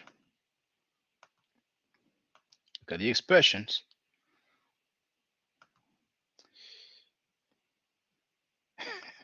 AFD wrote, are we ever allowed to criticize Dr. Ben and Dr. Clark?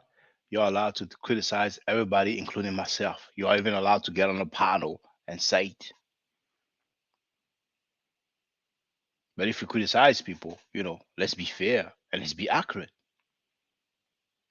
Dr. Wesley Muhammad is Nick dissing Dr. Ben because Dr. Ben said that the gods don't get married. Partly, Dr. Wesley Muhammad wants to see gods, two gods, and a priest saying, I now declare you husband and wives. Husband and wife. Partly there should be a priest and say, you can exchange the rings now. God's going to wear rings.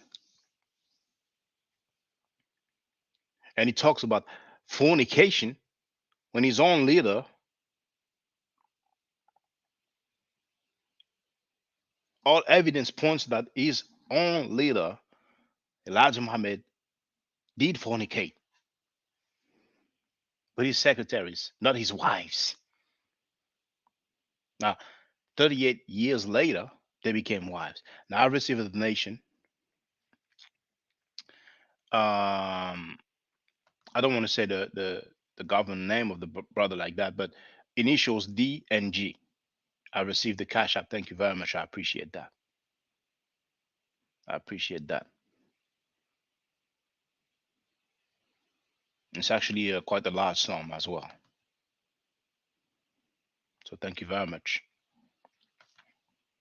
Thank you very much. It's appreciated. But here, let's listen to this thing here. Oh, it's you, Big. All right. I just tried to send money through Super Chat, but it failed. Well, it's better that YouTube take 30% of Super Chat and Super Sticker. But it's good when people see the Super Chat and Super Sticker as well. But, with Cash App, I get the whole thing, Thank you very much, Big. Appreciate it. So let's listen to this and let's look at the body language of the two brothers on the right. I think they know something. Out the shower. Hey, he just hit me up. I told him to stop on by and deal with you, Shaka. So Yeah. So with Photoshop, people can do wonders. But now, Garfield gonna come by and deal with this man. Now, it looks like Garfield has the first ever transformer degree. I gonna get you, boy. He gonna get Like, the shot. one side You is know, making spreading the American and dream. the other side is another degree with another field. He has a double degree. All right, hey, he just sent me the screenshot. Hold on, he just sent me the screenshot. Let me come in through my computer before Garfield come on and do some Wu-Tang on your ass, Shaka. Oh, Garfield. Gotta love Garfield. Gotta love him, man. I'm about to come into my computer right quick. Transformer degree, man. Oh, man, that's deep. Hell no, y'all gotta stop it, yo. Y'all gotta stop it. Hey, I'm gonna get him in here. I'm gonna get him in here. Let him dispense. But listen, for me, yo, I don't care. I'm saying, don't show me no fake ass degree and mess up the spelling. That's all I'm asking. Spell all this shit right, yo. That's all. That's all I'm asking other people, yo, because I ain't got that. You know, here you see Nutrifol.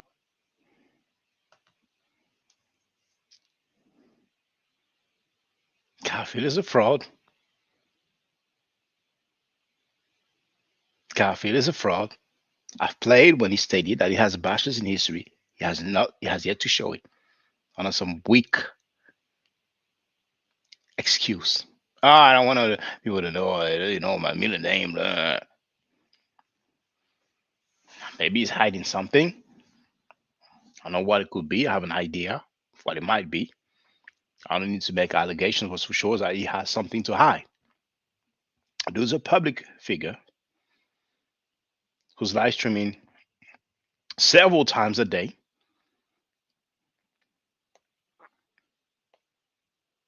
Not only on his platform, but he participates in live streams in other platforms. He wants to debate Jabari. He has released a book. He's a public figure. But he has some things to hide with his middle name or whatever that is. He doesn't want people to know his full name, allegedly. It's clear that he doesn't have a bachelor's in history. He could have just shown it. But some people will fall for it. Some people will fall for it. So those guys, birds of a feather flock together. We have the fake linguist who is also a historian, and I mean, some of you don't know. See, AFD, for example, maybe he has followed, but it's the first time that I recall seeing that username participating in the chat. So Ali Muhammad is not the only fraud. There's another one.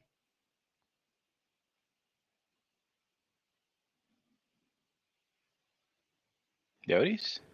Alrighty. As mentioned before, I go by the name of Asar Imhotep. Some others may know me by Ifamu Yiwa Fagbimi in terms of my Yoruba name. I am a historian and anthropological linguist, an artist, poet, photographer, music producer, soon to be filmmaker, and a host of other things I like to dabble in seriously. Dr. Jahi Issa, you're cool with that? For real? The dude is a historian? What's his credentials to claim to be a historian? It's not the first time he claimed that. As you said, I am Asar Imhotep. I am first and foremost, I'm a computer software programmer and linguist and historian of ancient Egyptian and Bantu studies. And I'm happy to be here on your show. Damn, man.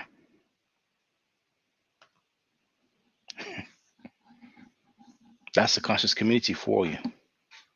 Bunch of frauds, bunch of lames, bootlickers, boot kissers, butt kisses.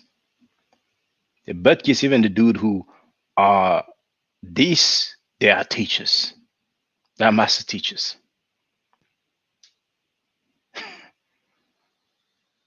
That's something, I'm telling you, man.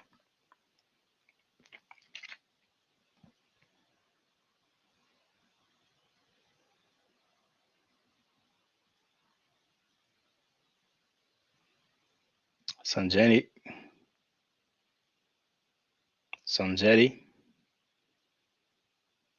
Your homie Willie Lynch Wood just said that Cam meaning black is a hypothesis. No one has demonstrated that.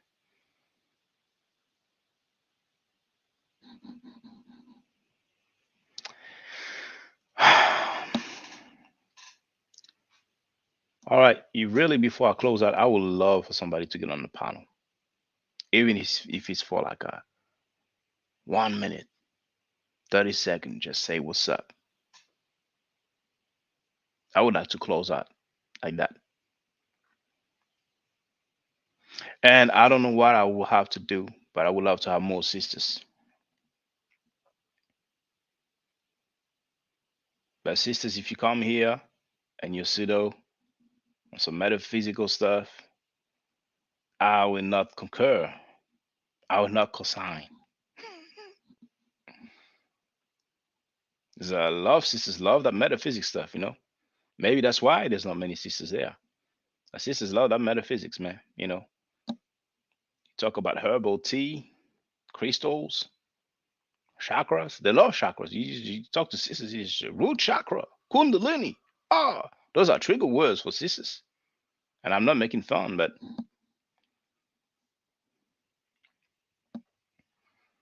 herbal tea, yoga, kundalini, chakras, that's it. That's it. You have a crew. But it's not for all sisters. Hey, Chef is back. Oh no, so my bad. No, that's the previous comments. My bad. All right, but it's okay. People are shy. It's all right. You know. But I appreciate the conversation, brothers and sisters. You know. I think I might live stream money on Sundays. I did yesterday and I did today. But I wanted to deal with that. Dr. Wesley Muhammad is like a he's getting out of hands really, you know.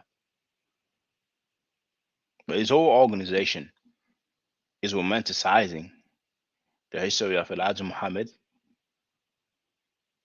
and his whole organization as a whole is lying to the public about that situation of the secretaries. They cannot be labeled prostitutes and nearly 30 years later, wives. I mean, that's gross. How do you call that elephant in the room? Come on now.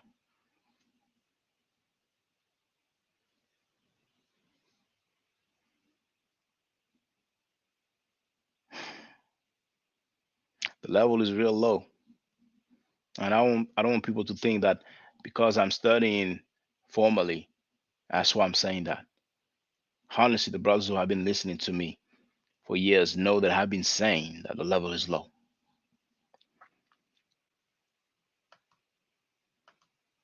Big Road, you can critique their work with scholarship anytime.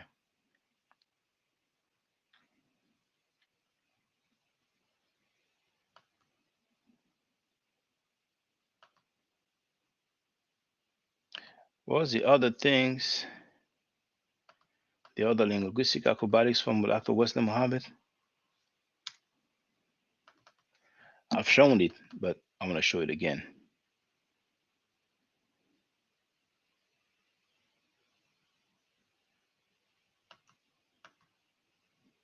Where is it?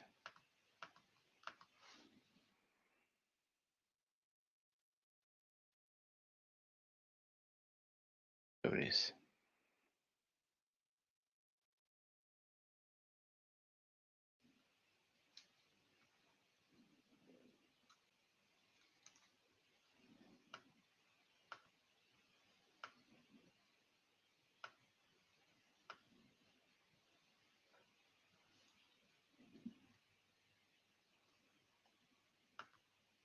See that? The Canaanite supreme deity. That's his own book. That's the god El. And what did he put in parentheses? Allah. He added the black god. Statuette excavated at Megiddo, Israel in 1935-1936. That's his own book, page 87. Page 108, he wrote that Enki, and Enki is Allah. Page 108. And Enki is the Mesopotamian god of water and a member of the triad of deities. Shirk Akbar, astaghfirullah.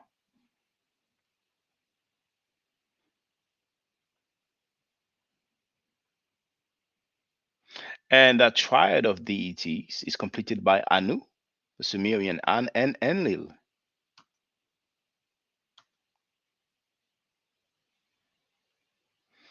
Then he wrote that Ra is undoubtedly an Egyptianization of the Proto-Semitic Allah.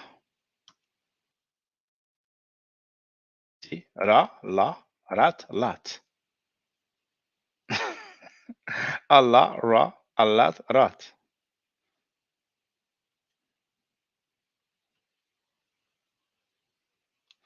I have the audio of Wesley Muhammad saying that he bears witness to Allat and that Allat is the feminine.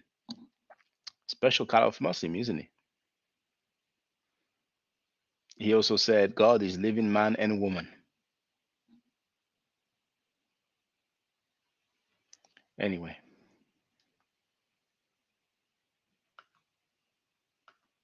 Pseudo. Linguistic acrobatics, linguistic gymnastics. I'm glad we have our brother James Powell, Elder. It's been a minute, Elder. Yes, sir. How you doing, Shaka? Can you hear me? Great, brother. Oh yeah, loud and clear. I'm doing great, brother. Feel free to speak. I'm happy you called in. Yeah, I've been sitting here listening to you, and I'm always, like I say, kind of in the bushes, listening. And you said somebody you need to, you'd be glad to hear somebody pop on, and I enjoy your show as many times as I can listen to it anyway. So you said pop on, and I'm just gonna pop on for a minute and holler at you. And as I usually say, keep doing what you're doing. I know things are moving slowly, you know, on contributions and just people showing that they're listening to you, and maybe popularity. It's hard to get popularity when you do stuff like you do it, because you bring facts and you bring raw truth, and you're not giving them like they say, the show, the performance. You showing in performance always. I mean, all right, but you're showing and performing with sources and facts that sometimes don't look too good and taste too good. And I think we need a little bit of all of it in this thing called life. You know, we need to have some fun and be entertained, but we need to know what life is really about too, and what's really going on, and where we're being deceived and fooled at. And you're a very good tool to be able to present that to the people, to the ones that's ready to receive it anyway. And I just wanted to, anytime I can get a chance to compliment your brother, and anybody like you, I will. I normally don't show up on too many shows.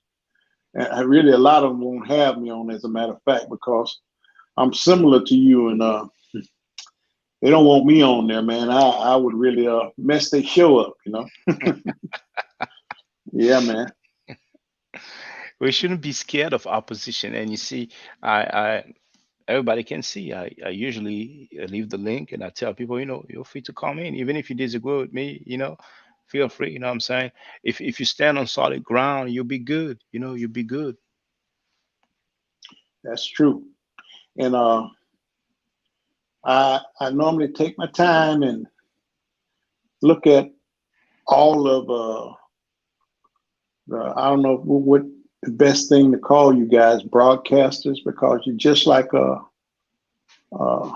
news commentators. You know, you got a show. You know, you got something that you can present to the people, and I don't know what kind of license you have to do what you do, but I normally pay attention to everybody closely before I really, you know, commit to them, you know, go along with them. And it's a few that I do like that, but I'm gonna have to work on getting you some contributions financially, man, because you do a good job, and just look forward, look for me anyway to do that soon, like Bigger Pimp and all the ones that be regularly, contributing to you, man, financially anyway. And I know that all this costs money, and time. I know you work your normal job too, but yeah, doing this, you should be able to get some assistance and some help also, if it's not just for the money that you put into finding out your facts. I see how you go to the museums. They're not just letting you walk in there, man. I know you have to pay to get in there, and then you do the things to bring the facts to us. So look to me to contribute soon, man. I appreciate that, brother. And brothers and sisters, I really don't mind if you just send me $1, and I really mean that.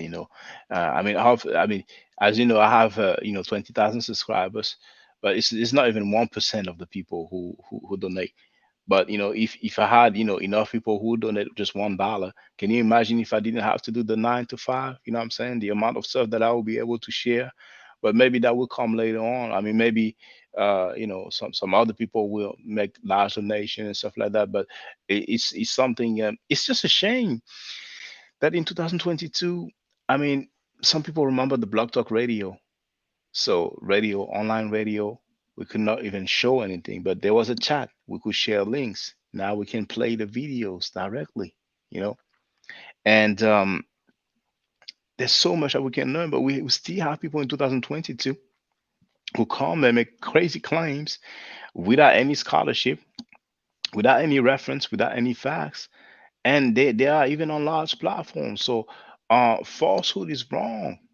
Falsehood will not help us. It will not help us move forward.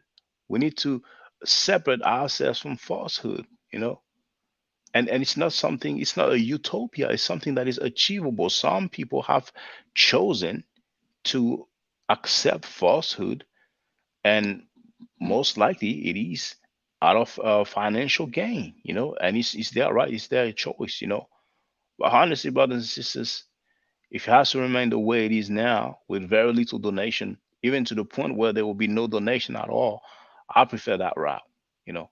So, I'm comfortable. I know that I'm not selling, because to me, that would be selling out, to allow falsehood. You know what I'm saying? We don't need the falsehood. We have falsehood for so long, and people say truth will set you free. In the short term, a good lie or good lies might get you by, but in the long term, it will not be beneficent.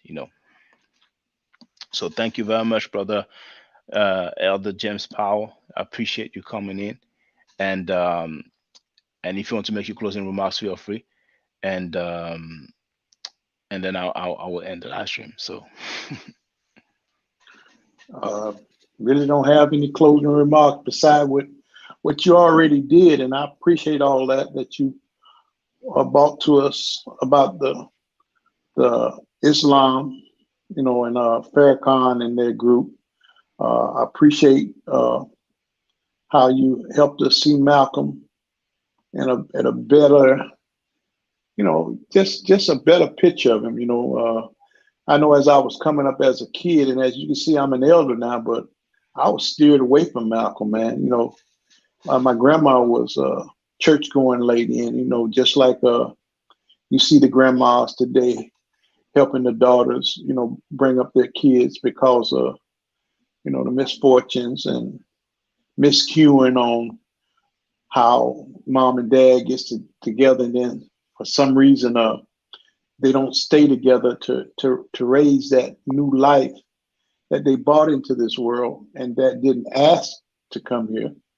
A lot of us, even elders like me, saw the same results. And my grandma, she was a church-going woman, and I was directed towards Martin Luther King, in which he wasn't bad, he was misdirected and misguided from what I've learned about him now. And he even noticed it when he said, hey, something about he had went into a burning house or something like that when he realized that he was doing the wrong thing and going the wrong way. But I'm glad that you helped me anyway to see the for realness of all these Black organizations. And they started out most likely as some other race and with some other race, or maybe even created by the Caucasian himself. I just thank you for the truth and the facts that you bring. You're helping me, and I'm an old man. You know what I mean? These young kids need to know this if they'll take their time and focus on some stuff that's worthwhile. I know it's good out there having fun and doing your thing, because I did it too when I was young. But this life is getting more complicated from what I see from back when I came up to now. And I'm thankful that I'm able to see from back then, because I came out of segregation, man. When Blacks had to go to school, and we had to get the lesser books and secondhand everything that the white man gave to us, until once we stepped into integration, it was better when it came to getting some of the knowledge and going to better schools and stuff. But it still was difficulties. But I'm just saying that I've seen a lot, and the kids really need to get on the good foot, like James Brown said, and that was one of my idols. And start learning about this thing called life, because I'm quite sure it's going to get a little bit more difficult. Hopefully not as difficult as our ancestors had to go through, but you never know. Stuff can relapse and go back. All I'm saying is appreciate you, Shaka, man, and let me get out the way and shut my mouth up so you can close your show. Thank you. Oh, thank you. You're always welcome, brother Elder. Now, brothers and sisters, I really like that one. This whole show, this whole performance of Farrakhan with the so-called wives of Elijah Muhammad, I think it's going to be difficult to become a wife after the passing of someone. Now, some people might pull up in the West, in America, you can only marry one woman. Many Muslims get married, at the mosque, or they get married by an imam. But it is known that, okay, I'm married to that person. Even here in France, a lot of Muslims don't get married. They don't have a civil marriage. They have the religious marriage. They get married once again at the mosque or anywhere else if they do it somewhere else. But the imam will be the one that will perform the quote unquote ceremony. So to me, it looks more like a performance, like a show, something scripted. And one of the lady actually said she was called like 2-3 days before the event. And once again, in the newspaper of the Nation of Islam, Muhammad speaks, September 11, 1964, destroyed the whole performance. Elijah Muhammad himself said that Malcolm was trying to do everything he can to get Elijah Muhammad to court and say that he was a father of I forgot the two names, because if I say the wrong name, I'm going to be crucified. But I've shown you the article. I've shared the link in the chat. And you have the minister, Isaiah. Was it Kareem? But Isaiah, who said, as for those two prostitutes, so you cannot go from prostitutes to wives. Even 30 years later, it doesn't work. It doesn't work.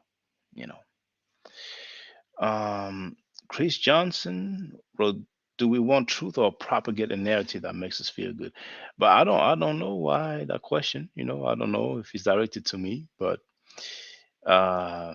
Big Road, truth is relative. I disagree. I disagree with that. When people say truth is relative, I always disagree with that. Give the facts, let people interpret their own reality. What I've been saying is that no, truth is not relative. Truth is fact. For those who wonder what is truth, for some people will be like, okay, how do you define truth? If I can't swim, you can't swim. We both bound to drizzle. Peace to my brother Drizzy, like Snoop Doggy Dogg used to say. Yeah, if you cannot swim, I cannot swim. We are both going to drown. Truth is not relative. But that's my take. That's my take. Big wrote, have you read Les Temples de Karnak by R.A. Schwaller de Lubix. No, I haven't. Can you read French? But no, I haven't read that book, no.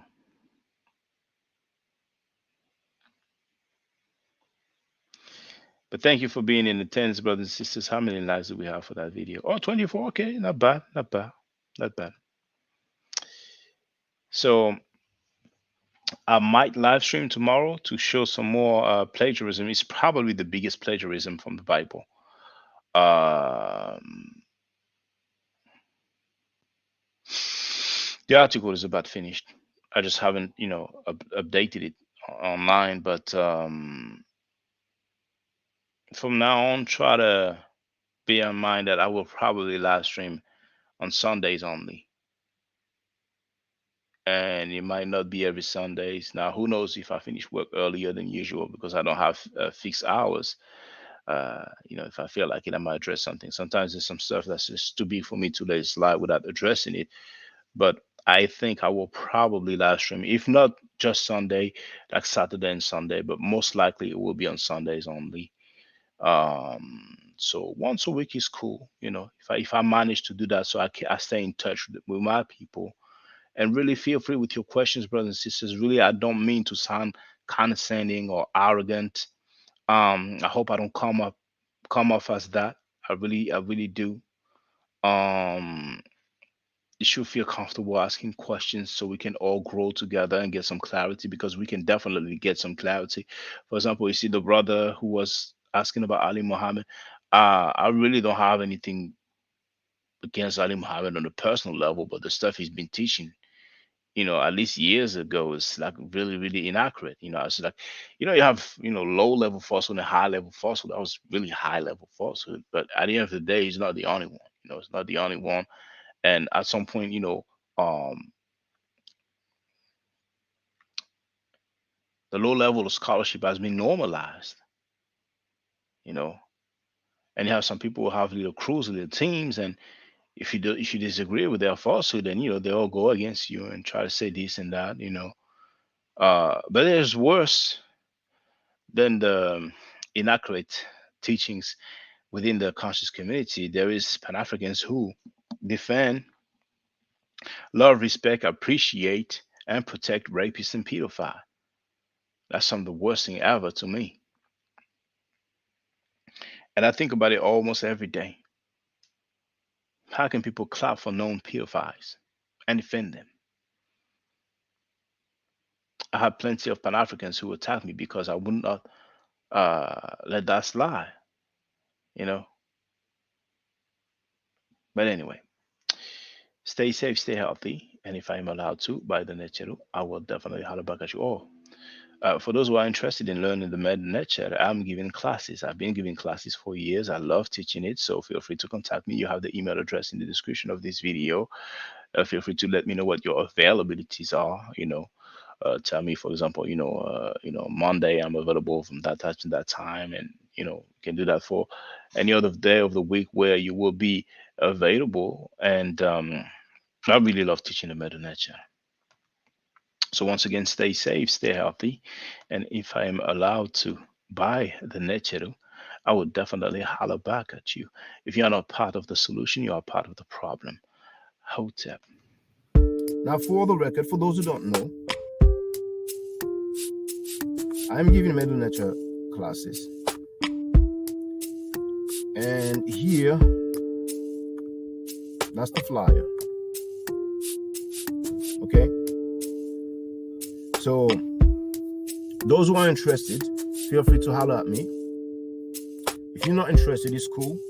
But I recommend that everybody who has not yet seen the video, Kemet and Ma'at, Before Judaism, Christianity, and Islam, then watch it. It has about 300,000 views and really deserves to have a lot more. I just want to let everyone know who's listening in now and who's going to listen to this stream in the future.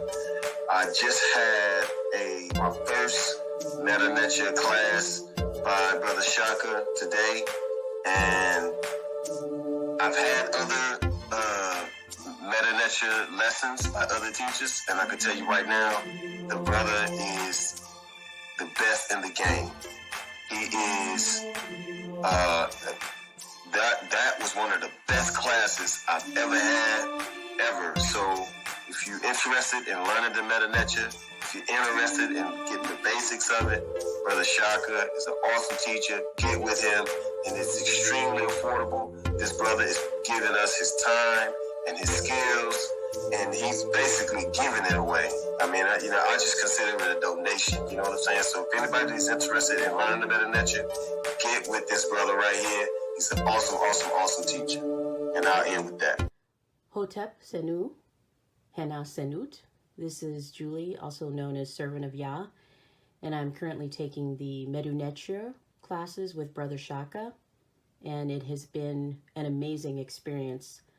Only 2 lessons so far, and I feel like I've been taking the classes for months, just with the how in depth he goes into the vocabulary words, the construction of the language, the grammar. It's been immeasurable, the experience. And one thing that comes across, hands down, is his extreme passion for teaching this to anyone who is willing to learn and has an interest in learning. So I highly suggest, if you are interested, even a minimal interest, that you subscribe to the classes with Brother Shaka. It's such a nominal amount for how much you get. I know, like, our last class was over 2.5 hours. It felt like 2 minutes, but because that's how, involved you are in what he's teaching and how he teaches and how compassionate he is about what he teaches. Also with sharing materials free of charge, no question, no doubt. It's just what he does. He doesn't have to, but he does. And so I just wanted to give a short testimonial about the class and the effectiveness of the class, and all of that is attested to how studied Brother Shaka is. So I highly recommend anyone with a minimal interest that you do sign up for the Medu Necha class. Hotep. Don't forget to subscribe to my channel, which is Ma'at Forever. Don't forget to watch the video entitled Kemet and Ma'at. Don't forget to share Kemet and Ma'at on my channel on Twitter, Facebook, Instagram, WhatsApp, or other social media that you use. Email, text messages, you name it. Those who wish to donate can do so on paypal.me/ma'atforever.